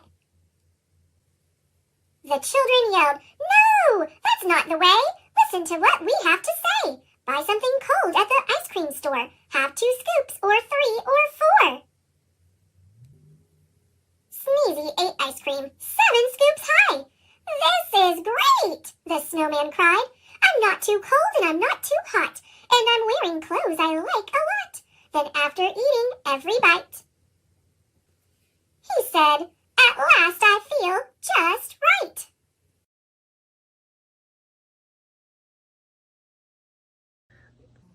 Thanks for watching. Click subscribe. Thomas and Friends, Tale of the Brave. Illustrated by Tommy Stubbs. Created by Britt Allcroft. It was a busy and bustling day at the clay pits on the island of Sodor. Thomas was there helping out while a bridge on his branch line was being repaired. He liked working at the pits, but those troublesome engines, Bill and Ben, kept playing tricks on him. There was no time for tricks that day, though. A friendly engine named Timothy warned everybody that rain might be coming, and if it starts to rain, these clay walls will get really unstable. We'd best be careful today. That afternoon, dark clouds filled the sky, and cold rain started to fall. As Thomas cautiously rolled down some slippery tracks, the clay wall next to him began to drip and ooze. To his surprise, he saw strange marks under the sliding mud. They looked like giant footprints. But what kind of animal has feet that big? Thomas wondered. "Watch out!" Ben and Bill shouted.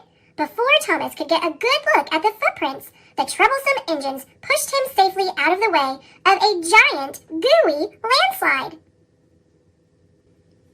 The next morning, Sir Topham Hatt addressed the engines at the shunting yards. Bill and Ben are best known for playing tricks on other engines, but by rescuing Thomas from yesterday's landslide, they have proven that they are really useful engines. All the engines peeped happily, then rolled off to work. But Thomas couldn't stop thinking about the footprints. Thomas returned to the clay pits, but he couldn't see the footprints. The tracks were closed and covered with mud. Later, at Brendam Docks, Thomas told Percy about the footprints. "I don't know what could have made them. They were bigger than any animal on Sodor." "Do you mean they are from a monster?" Percy wheezed. "Don't be silly, Percy. There's no such thing as monsters." For the rest of the day, Percy couldn't stop thinking about monsters. He didn't want to see anything scary. But later, as he came to the top of a hill, he did see a strange shape in the distance. "What's that?" Percy puffed. "I hope it's not a monster." Percy reversed and raced backward all the way to the docks. "It's the monster from the clay pits!" Percy whistled as he barreled into the docks. Everyone watched as something rumbled down the rails. "That be no monster," Salty puffed. "That be an engine." "I don't usually get mistaken for a monster," the big engine tooted. "Mind you, they do call me Gator. It seems they think my long water tanks make me look like an alligator." Percy felt very silly for thinking the new engine was a monster. Everywhere Percy went that night, he thought he saw strange creatures. Old trees and haystacks became monsters with clutching claws. Fluttering laundry on a clothesline looked like ghosts. Percy was so scared, he didn't even deliver the mail. He asked Thomas to pull the mail trucks. Thomas agreed to do it for one night. The next morning, Thomas heard that the bridge on his branch line was open again. He was happy to go back to his usual work. But James was unhappy. Sir Topham Hatt had asked him to pick up a load of scrap metal. "It's not fair," James puffed. "Thomas gets to pull coaches, and a fine engine like myself is sent to haul junk." As James rolled off in a grumpy mood, he saw Percy. "Hello, scaredy engine," he puffed. "See any monsters lately?"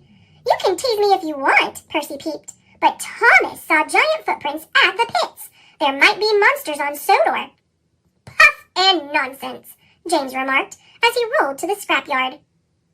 James was busy thinking about monsters when he turned the corner into the scrapyard and came face to face with jagged teeth and crooked claws.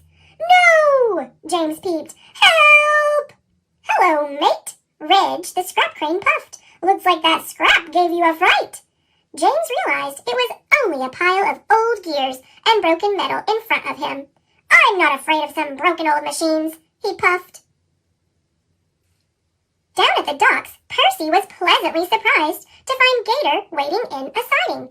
What are you doing here? Percy asked. I'm heading to a new job, Gator puffed. Unfortunately, my ship has been delayed. I have to wait until a new one can be found. At least you don't have to worry about sea monsters, Percy peeped. For all I know, sea monsters would be worried about me, Gator puffed with a laugh. Wow, Percy peeped. I wish I were as brave as you. Being brave is not the same as not feeling scared, Percy. Being brave is what you do, even when you feel scared. You might be braver than you think. Inspired by Gator's words, Percy decided to be brave and pull the mail trucks all by himself that night. His boiler bubbled boldly as he chugged across the countryside. Nothing scared him, not the fluttering laundry, not the old gnarled trees. Gator is right, he tooted. I can be brave. Grumpy James was not nearly as happy. He needed to haul the flying kipper, which was full of fresh fish. As he rounded a bend in the woods, he saw a large, shadowy shape. He didn't realize it was only Gator. His whistle screaming, James raced away. He was so frightened that he missed a red signal and jumped off the rails into a pond. James was very embarrassed that Rocky had to hoist him out of the pond. When the other engines saw him at Knapford Junction, they had a good laugh. You were meant to deliver the fish, Henry puffed, not throw them back in the water. James didn't like these jokes one bit. He'd show everyone that Percy was the real scaredy engine, not him. That night, as Percy was delivering the mail, he saw something unusual on the tracks. Something big. This definitely wasn't a haystack or a funny-looking engine. It groaned and flashed its big teeth in the moonlight. Percy didn't want to be brave anymore. He dropped his mail trucks and raced back to the sheds as fast as his little wheels would carry him. The monster! Percy whistled as he rolled to the sheds. I really saw it! None of the other engines believed him. You probably saw another haystack, James mocked. Percy looked desperately to Thomas. Tell him! There really are monsters on Sodor! Tell him about the footprints you saw! I don't know what I saw, Thomas peeped, but I don't think it was a monster. There's no such thing as monsters, steamed Henry. Never was and never will be. Admit it, Percy. You're just a scaredy engine, James peeped. But James, you got a fright when you saw Gator, Percy puffed. No, I didn't, James steamed. I just missed a signal in the dark. He looked at the other engines. I wasn't scared. Like Percy. Early the next morning, Percy steamed away from the sheds to find his mail trucks. On the way, he saw Gator and asked him to come along. You'll know what to do if we see any monsters. Monsters? Gator puffed with a laugh. You are a funny little engine. Well, it's good to have a new friend on the island, Percy peeped. I'm glad you're not going away. But I am. My ship is here. I leave tonight. Percy couldn't believe it. Later that morning, Thomas saw James with a truck full of scraps. It was at the turn where Percy had seen the monster. James, Thomas tooted. You made a monster out of scrap metal to give Percy a fright? It was only a little joke, James replied. Not to Percy. You need to find him and tell him what you did. And apologize. The two engines split up to find Percy. Thomas found Percy at Knapford Station. He tried to tell him about James's prank, but Percy wouldn't listen.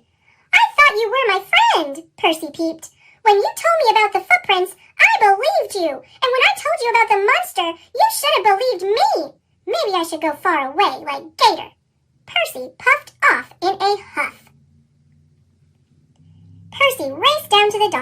and told Cranky to hoist him onto Gator's ship. "Are you sure Sir Topham Hatt wants you on this ship?" the big crane asked. "Yes," Percy peeped.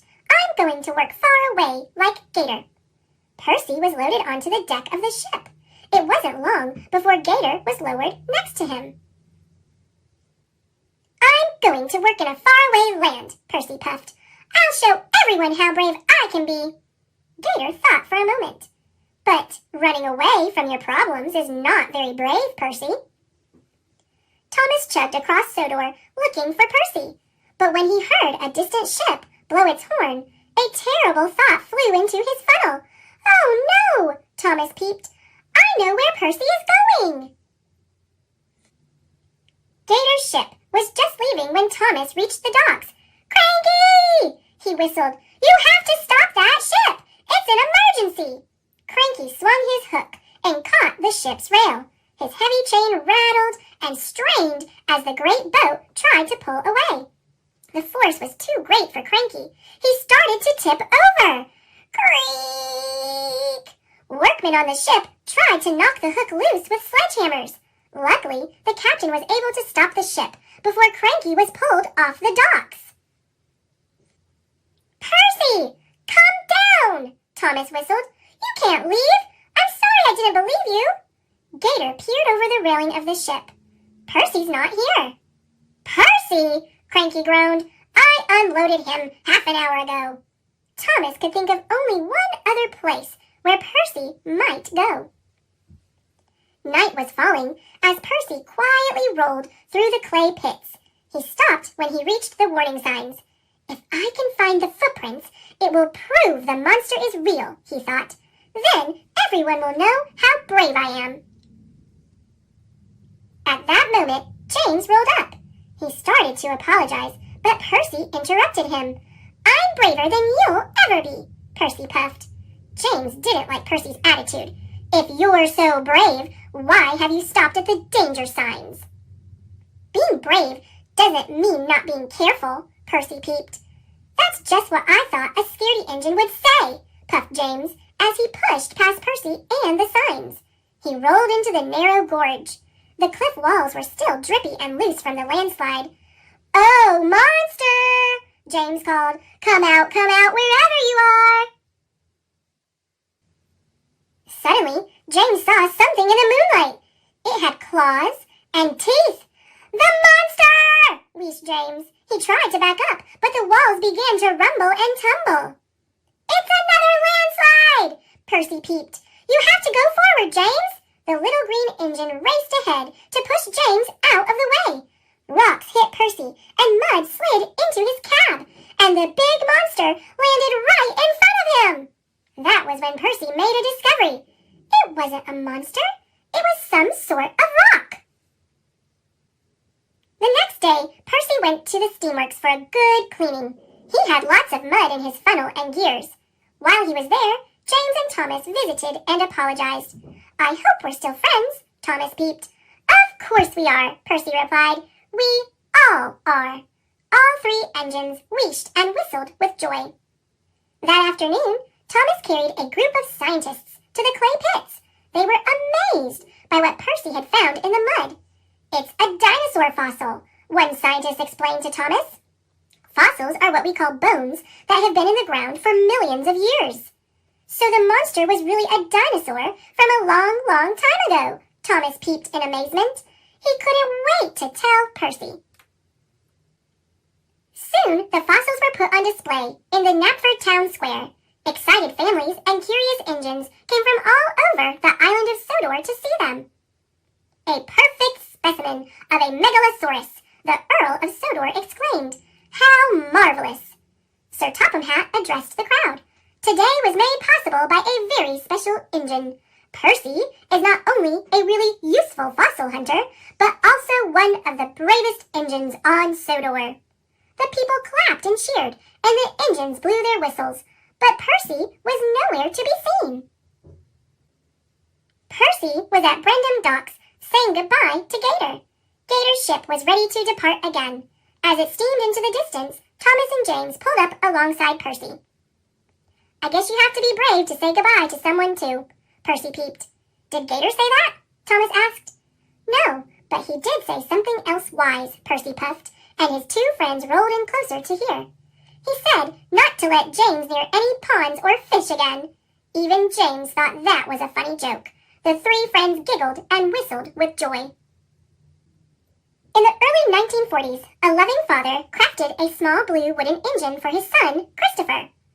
The stories that this father, the Reverend W. Audrey, made up to accompany the wonderful toy were first published in 1945. Reverend Audrey continued to create new adventures and characters until 1972, when he retired from writing. Tommy Stubbs has been an illustrator for several decades. Lately, he has been illustrating the newest tales of Thomas and his engine friends, including Hero of the Rails, Misty Island Rescue, Day of the Diesels, and King of the Railway. Thanks for watching! Click subscribe so you don't miss Thomas and Friends' next adventure. The Biggest, Best Snowman by Marjorie Kyler, illustrated by Will Hillenbrand. Little Nell lived with Big Mama, Big Sarah, and Big Lizzie in a big house in a big snowy woods. Big Mama, Big Sarah, and Big Lizzie had big blustery voices. They had big talky friends. They had big loud parties. When Little Nell asked, "Can I help?" Big Mama, Big Sarah, and Big Lizzie shook their heads. "No, you can't," they said. "You're too small." "Yes, I can," said Little Nell. "And no, I'm not." "No, you can't," they said. "And yes, you are." So Little Nell would go into the big snowy woods. She would sit and watch the snow fall from the sky. She would walk under the bare-branched trees. She would play with her friends, Reindeer, Hare, and Bear Cub. One day, Bear Cub said to Little Nell, "Can you show us how to make a snowman?" "No, I can't," said Little Nell. "I'm too small." "Yes, you can," said the animals. "And no, you are not." "But I'm so small," said Little Nell. "My family won't let me do anything. I could never make a snowman." "How do you know unless you try?" asked Bear Cub. "We'll help you." Little Nell sighed. "Well, maybe," she said. Little Nell got down on her knees. She carefully patted and matted and batted the snow into a tiny ball. She rolled it and rolled it and rolled it to Reindeer. Reindeer nudged it and nudged it and nudged it to Hare. Hare kicked it and kicked it and kicked it to Bear Cub. Bear Cub rolled it and rolled it and rolled it until it stopped, thud, by the edge of a big icy pond. "Now what?" asked Reindeer. "The snowman needs a middle," said Little Nell. "How do we do that?" asked Hare. Little Nell bit her lip. She got down on her knees. She carefully patted and matted and batted another tiny snowball. She rolled it and rolled it to Reindeer. Reindeer nudged it and nudged it to Hare. Hare kicked it and kicked it to Bear Cub. Bear Cub rolled it and rolled it until, thud! It came to a stop. He pushed it on top of the other snowball. "Now what?" he asked. "It needs a head!" cried Little Nell. She patted and matted and batted another tiny snowball. Then she rolled it to Reindeer. Reindeer nudged it to Hare. Hare kicked it to Bear Cub. Bear Cub stuck it on top of the other two snowballs. Little Nell and the animals stood back and looked at their snowman. "Something's missing," said Hare. "The face," said Little Nell. "How do we do that?" asked the animals. "I think we'll need help," said Little Nell. She whistled for the birds to come. Crow, Cardinal, and Sparrow flew down from the trees. "Could you make a face for our snowman?" she asked. Crow fetched 2 pieces of bark for the eyes. Cardinal found an old pink sock for the nose. Sparrow brought raisins for the mouth. Little Nell handed her green scarf to the birds. They wound it and wound it and wound it around the snowman's neck. Then they added 2 sticks for arms. The snowman was finally finished. Little Nell and the animals gazed up at their creation. "Wow," said the animals. "Wow," said Little Nell. It was almost lunchtime. Little Nell said goodbye to her friends. She walked home through the big snowy woods. Big Mama, Big Sarah, and Big Lizzie were waiting for her. "Where have you been?" they asked in their big blustery voices. "I was building a great big snowman," answered Little Nell. "How could someone as little as you build a great big snowman?" asked Big Lizzie. "Come and see," said Little Nell. Mama, Big Sarah, and Big Lizzie followed Little Nell through the big snowy woods to the snowman. As they looked up, their mouths dropped open and their arms dropped to their sides. "Wow!" they said. "You built that?" "Yes, I did," said Little Nell, "with the help of my friends." "That is the biggest, best snowman that ever was," said Big Mama. "Yes, it is," said Little Nell, a huge smile on her face. "Will you come and help us to make a big yummy lunch?" asked Big Sarah. "No, she can't," said Big Lizzie. "She's still too small." "Yes, I can," said Little Nell. "And no, I'm not." "Yes, you can," said Big Mama. "And yes, you will." Big Mama gave Little Nell a big sloppy kiss. Smooch! Big Sarah gave Little Nell a big squeezy hug. Ooch! Big Lizzie stuck her big nose in the air. Humph! Little Nell's friends lifted her to the top of the snowman. Hooray! Thanks for watching. Click subscribe. Diary of a Spider. Written by Doreen Cronin. Pictures by Harry Bliss. March 1st. Today was Grandparents' Day at school, so I brought Grandpa with me. He taught us 3 things. 1. Spiders are not insects. Insects have 6 legs. 2. Without spiders, insects could take over the world. 3. Butterflies taste better with a little barbecue sauce. March 16th. Grandpa says that in his day, flies and spiders did not get along. Spiders and flies rumble in the city. Things are different now. This is awesome! March 29th. Today in gym class, we learned how to catch the wind so we could travel to faraway places. Next. When I got home, I made up flashcards so I could practice. 1. Climb high. 2. Release silk. 3. Catch wind. Fly made up her own flashcard. 1.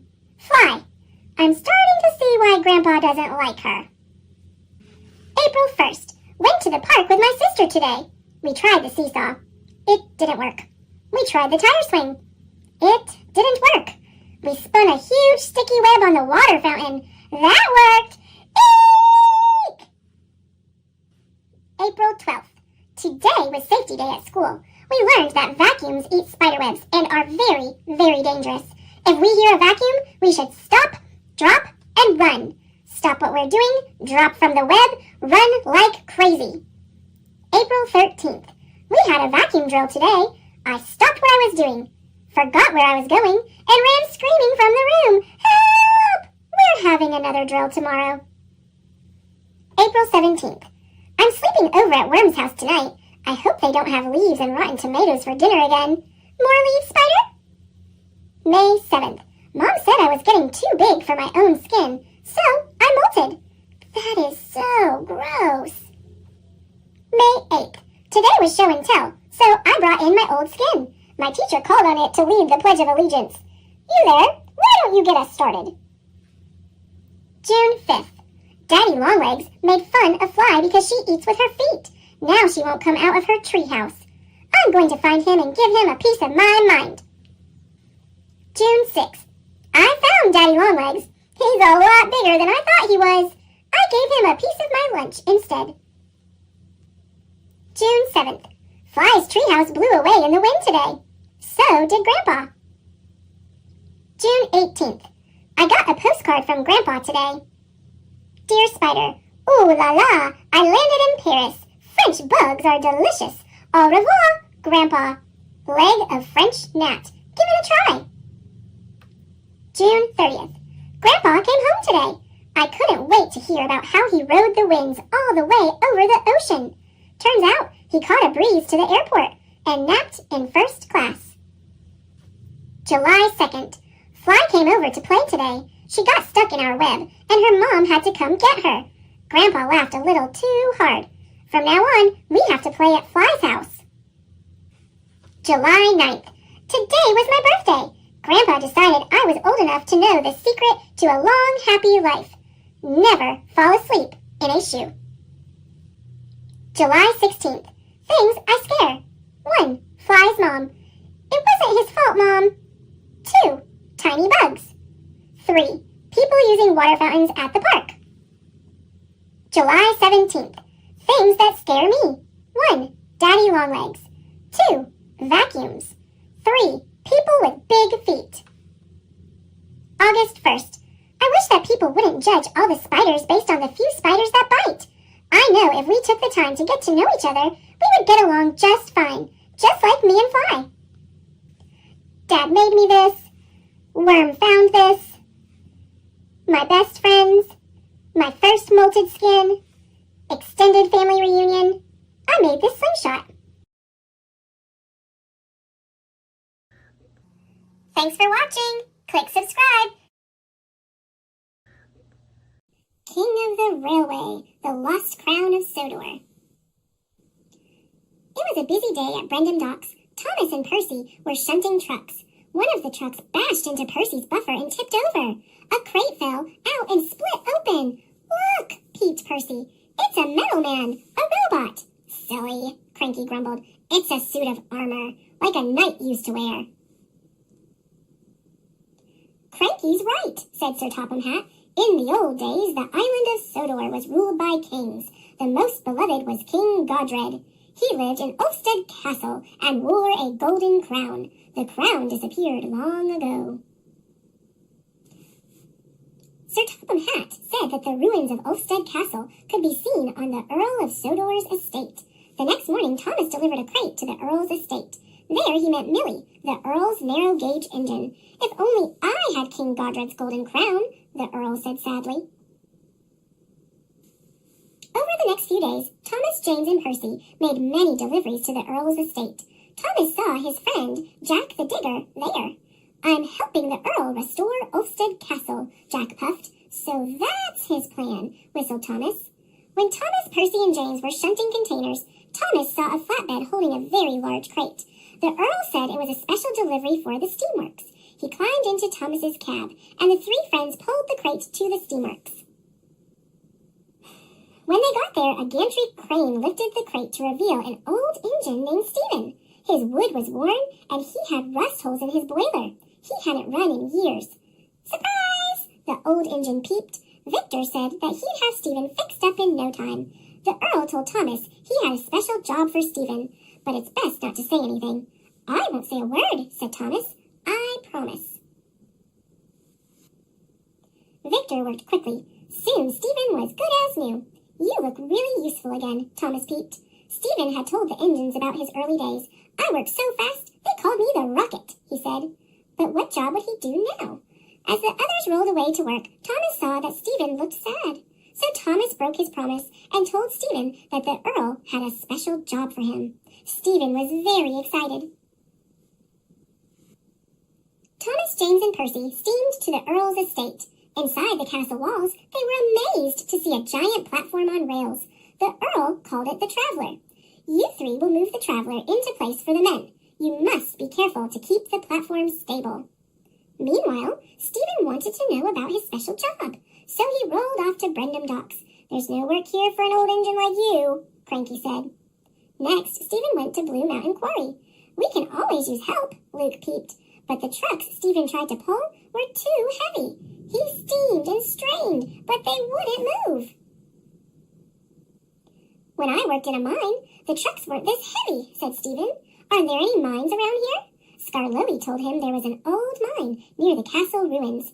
I don't think anyone works there now, he said. Stephen found the entrance to the abandoned mine. He sighed. There's no job on this island for me. Nearby, Thomas was working with the troublesome trucks. Suddenly, the truck slipped loose and roared down the hill, right towards Stephen. Stephen had no choice but to push into the mine. His funnel hit the roof and fell off. Rocks crashed down behind him, sealing up the entrance. Stephen searched for a way out. He crept around dark bends and through empty tunnels, but the tracks just went in circles. The only thing he found was an old wooden crate. Thomas and Percy searched for Stephen at the entrance to the old mine. Thomas saw something familiar lying on the ground. It was Stephen's funnel. Thomas chuffed away to get Jack the Digger. Jack cleared the mine entrance and Thomas raced in. Stephen! Stephen! He peeped. Stephen heard Thomas, but he was too weak to move or even whistle. Finally, Thomas turned a corner and saw a welcome sight. Thomas pushed Stephen out of the mine. The Earl was there to greet them. "I found a big wooden chest in the mine," Stephen said. "Wonderful," the Earl exclaimed. "But first we must get you ready for tomorrow. You are an engine with a special job to do." The next day, an excited crowd gathered around Ulfstead Castle. "Welcome, ladies and gentlemen, engines and coaches," said the Earl. "Let me introduce my special steam engine, Stephen. He and Millie will be happy to show you the grounds." Stephen's new funnel glittered like gold. It reminded Thomas of something. "Stephen found something I thought was lost forever," the Earl said. "King Godred's long-lost crown." Thomas realized what Stephen's funnel looked like. A crown. The engines cheered for Stephen. He wasn't the fastest or the strongest, but he was really useful. And today, he was a king.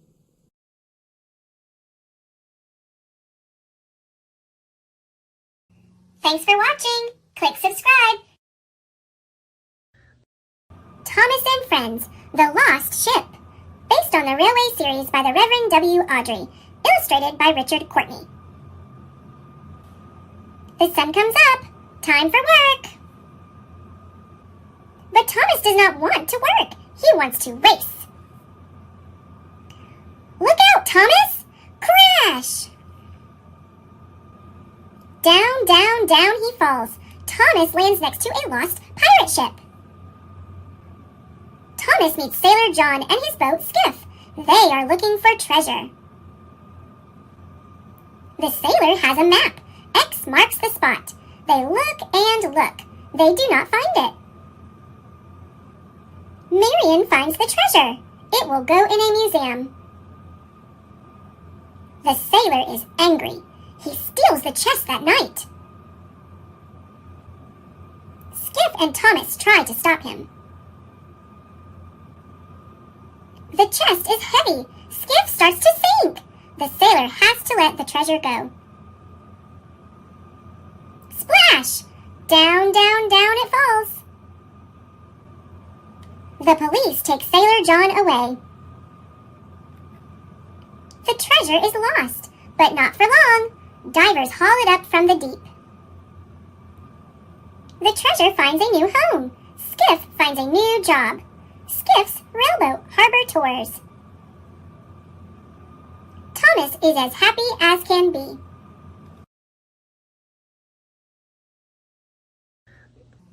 Thanks for watching. Click subscribe. The Very Hungry Caterpillar's First Winter. There are so many ways to spend a chilly snow day. Indoors where it's cozy, or outside for some play. Watch icicles form and snowflakes flurry. There's fun to be had outside if you hurry. Bundle up with a coat and a hat to stay warm when the cold wind blows in a frosty snowstorm. Slip and slide across ice that's smooth to the touch. Jump around and splash in a pile of snow slush. Footsteps go crunch and red cardinals sing. Can you guess what's baking when the oven goes ding? The smell of cinnamon swirls through the air. These treats were baked with love and care.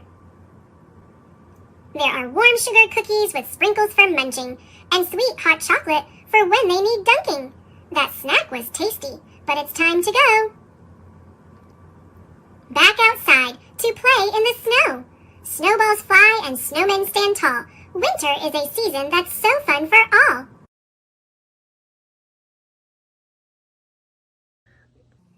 Thanks for watching. Click subscribe. Thomas and the Dinosaur.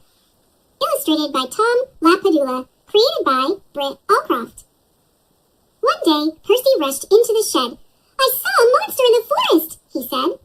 "What's a monster?" Thomas asked. "Monsters are very big animals with very big teeth," Percy answered. "And they eat engines." Thomas was a little bit scared to go near the forest, but he had work to do. Suddenly, he saw a very big animal with very big teeth. "Monster!" Thomas shouted as he raced back to tell Percy. with a shudder. The monster? Percy asked. Yes, Thomas replied, but I got away. Just then, Sir Topham Hatt came into the shed. Thomas, he said, I need you to bring a special load from the forest. Now Thomas was really worried. What if he met up with the monster again? Slowly, Thomas puffed back to the forest with his driver. Through the trees, Thomas again saw that very big animal with the very big teeth.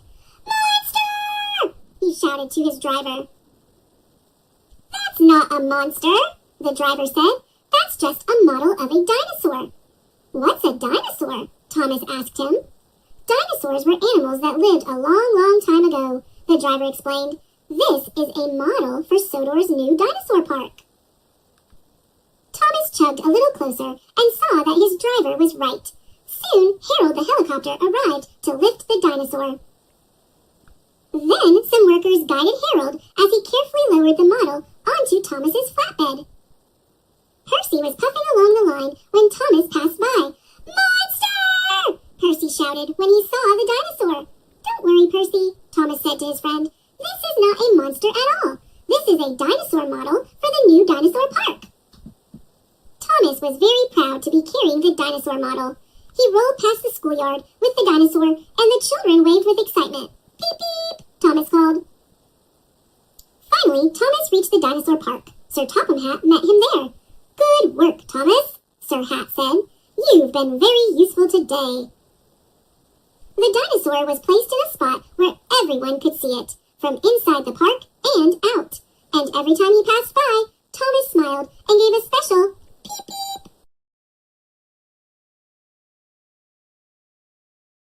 Thanks for watching. Click subscribe. Thomas and the Great Discovery. Illustrated by Tommy Stubbs. Created by Britt Allcroft. It was a beautiful day on the island of Sodor. Thomas was high in the hills, bringing some freight cars to the wharf. At an unfamiliar junction, he saw an old overgrown track that looked like a shortcut. Soon he was rattling down the steep track. No one has been down here for a very long time, he huffed. Then Thomas gasped. Fizzling fireboxes! He had arrived at a station. It, too, was overgrown, rusty, and very old. There were crumbling platforms, and the station building was covered in ivy. Thomas had never seen such an amazing sight. What a funny place to have a station, he peeped, and looked around some more. There are so many buildings. It looks like an old town, he cried. I cannot wait to tell everyone about this. So, Thomas bumped and bashed along the old track and finally made his way down to the wharf. The next day, the news of Thomas's discovery was all over Sodor. Sir Topham Hatt wanted to visit the hidden town at once. Thomas, you have made a wonderful discovery. This was the town of Great Waterton. When steam engines first came to Sodor, Sir Topham Hatt said, this was an important town. It was called Great Waterton because the springs here provided water for everyone on the island. Why does no one live here now? Puffed Thomas. The springs ran dry, and the people left to live in new towns. The maps were lost. Everyone thought the town of Great Waterton was lost forever, too. But now it is found, cheered Thomas. And if we work hard, added Sir Topham Hatt, we can have the rededication of the town on Sodor Day. In no time, all of Sodor was working hard to fix up Great Waterton. Because Thomas had rediscovered the town, Sir Topham Hatt put him in charge of all the repair work. It was also Thomas's responsibility to explore all the old tracks around Great Waterton. Thomas liked checking old lines, and he liked being in charge. He wanted to show everyone he could do everything. But one day, there was trouble. Thomas was puffing too fast, and the track was too old. He toppled off the track. Harvey came to lift him back on, but Thomas was bumped and bruised and had to go to the works.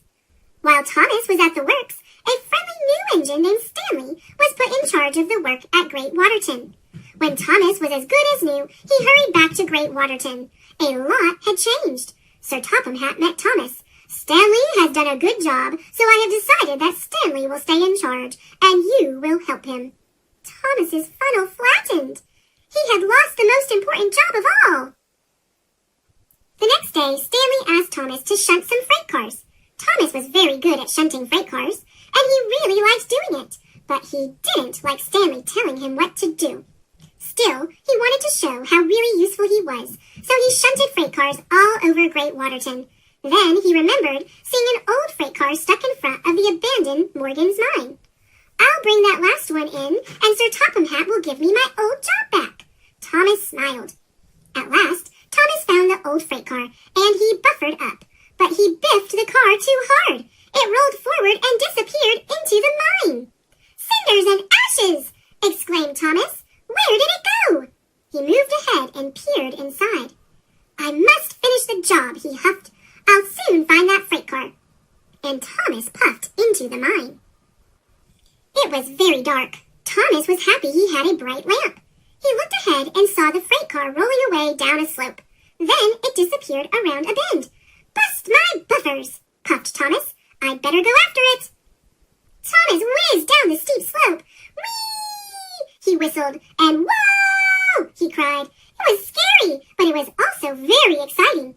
Thomas had almost caught up to the freight car. You won't get away from me, he whistled happily. But Thomas didn't notice the junction ahead. The freight car whizzed to the right, but Thomas sped to the left and saw that the tunnel ahead was blocked. Oh no! Cried Thomas, and he crashed straight through the blocked tunnel and jumped the track. Now Thomas was deep in the mine in a dark tunnel.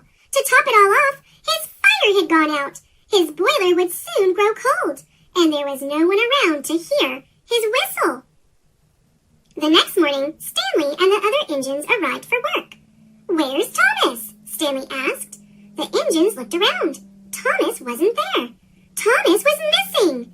It was the biggest calamity Sodor had ever known. Everyone looked for Thomas. They checked the quarries, they searched the docks, they toured every town, they scoured every hill, and hunted in every valley. But Thomas was nowhere to be found. And then Stanley had a thought. Maybe Thomas is up on the forgotten tracks around Great Waterton. I'll look for him there. When Stanley was high up in the hills, he whistled and whistled. Where are you, Thomas? But only his echo came back. Stanley looked everywhere. Then he spotted Morgan's mine. Could Thomas have gone into the mine? Stanley wondered. He whistled one last time, and this time Thomas heard him. It's Stanley, he gasped. With his very last puff and his very last huff, Thomas blew his whistle as loudly as he could. And Stanley heard him. He slowly entered the dark mine. Thomas! He whistled happily. Is that you? Thomas had run out of puff. He couldn't whistle again. He could only wait and hope that Stanley would find him. It wasn't long before Thomas heard Stanley chuffing up behind him. Stanley! He peeped. I'm very happy that you are here. Thomas! Whistled Stanley. I'm very happy to find you. Where have you been? I was trying to be a really useful engine, tooted Thomas. Don't worry, Thomas, Stanley chuffed. I'll have you back on the track in no time.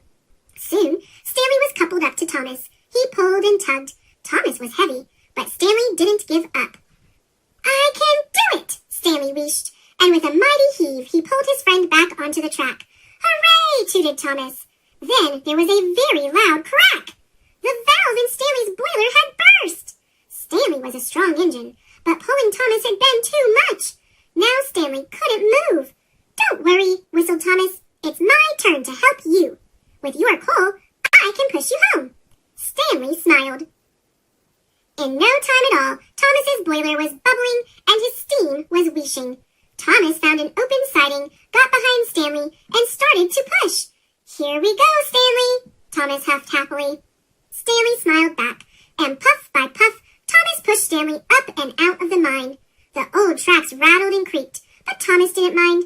He was happy and proud to push his new friend Stanley home. At last, Thomas and Stanley pulled into Great Waterton Junction. Thomas was tired, but he had never felt happier. When the other engines saw Thomas and Stanley, they tooted and whistled, and soon the sound of engine whistles echoed all around Great Waterton. The news quickly spread throughout Sodor. Thomas has been found, the engines whistled. Sir Topham Hatt grandly proclaimed, "Stanley saved Thomas, and Thomas saved Stanley." For the next couple of days, everyone worked hard to get Great Waterton ready for Sodor Day. Now, Thomas was happy that Stanley had come to Sodor. Thomas had a wonderful new friend, and just in time, everything was done. The weather for Sodor Day was perfect. Sir Topham Hatt arrived and beamed. "Well done to you all. This is the grandest Sodor Day ever." He and Lady Hat stood beside the red ribbon with a great big pair of scissors. "Thanks to Thomas, Great Waterton is no longer lost. And thanks to Stanley, the work was finished right on time. Welcome to the town of Great Waterton," boomed Sir Topham Hatt. Lady Hat snipped the ribbon. "We're all really useful engines," puffed Thomas happily. He couldn't have been prouder.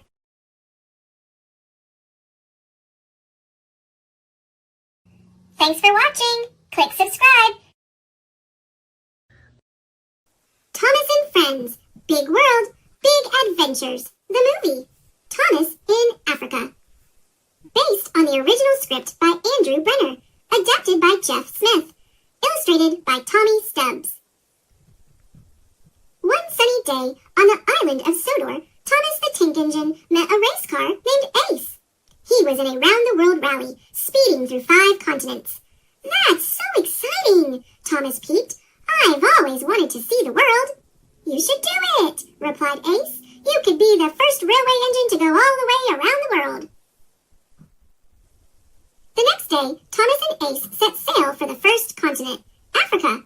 After that, they would go on to South America, North America, Asia, and finally back to Sodor through Europe. When they arrived in Africa, Ace sped off without Thomas. He was headed to a distant city called Dar es Salaam in Tanzania. Ace could go wherever he wanted to, but Thomas had to stick to the rails.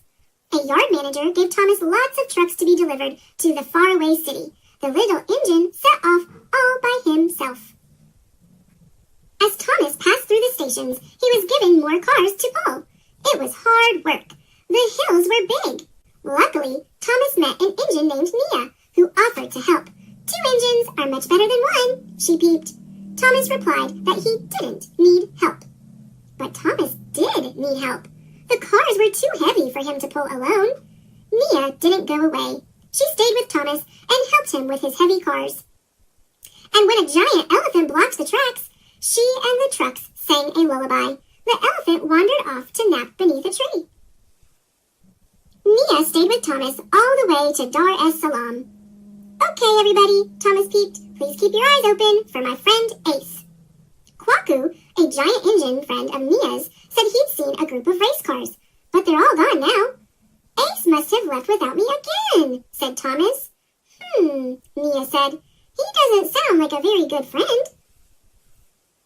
Thomas knew the next stop in Ace's race was Rio de Janeiro in South America. "I'll just find a ship and go there by myself, wherever that is." Nia asked if she could help Thomas, but he told her to go home. Then he steamed to the docks and was loaded onto a ship. He continued on his big adventure all alone. When the ship was at sea, Thomas made 2 discoveries. The first was that Nia was on the ship. She wanted to travel with him and be the second engine to go around the world. The other surprise was... Ace was on board! "Why didn't you wait for me?" Thomas asked the yellow race car. "You want to be a free spirit, don't you?" Ace replied. "You don't want someone else telling you what to do. You want to have fun." When they reached South America, Ace fueled up and left Thomas alone, yet again. What will happen to Thomas now? Turn the book over to read the rest of this exciting story.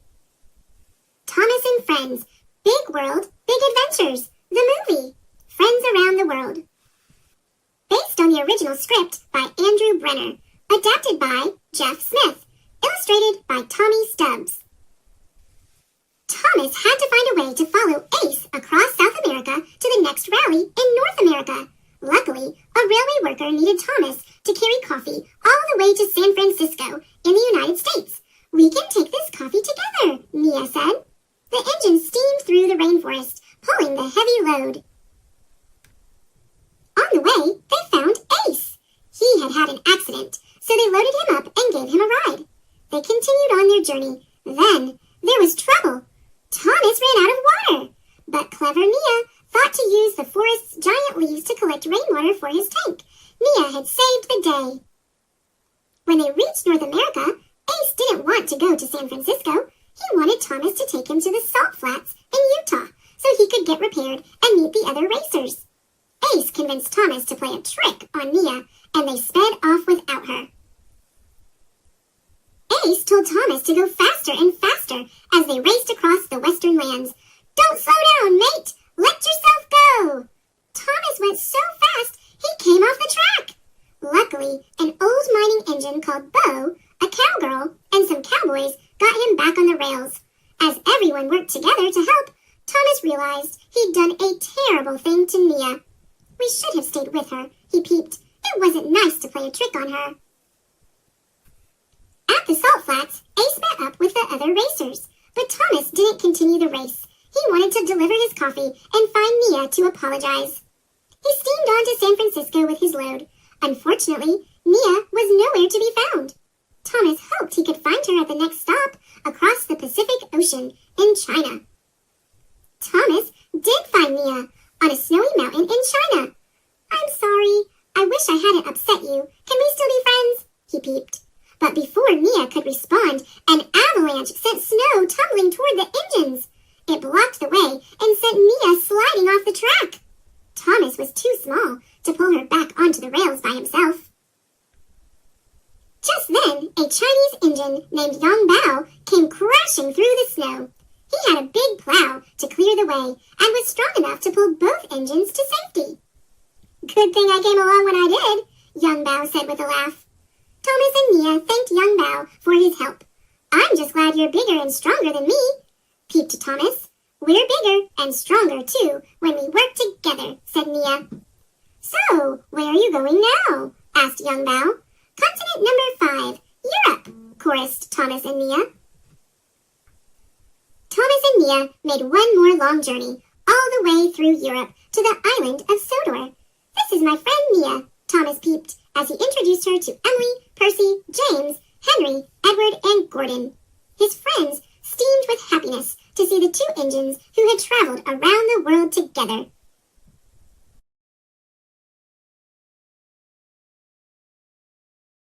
Thanks for watching! Click subscribe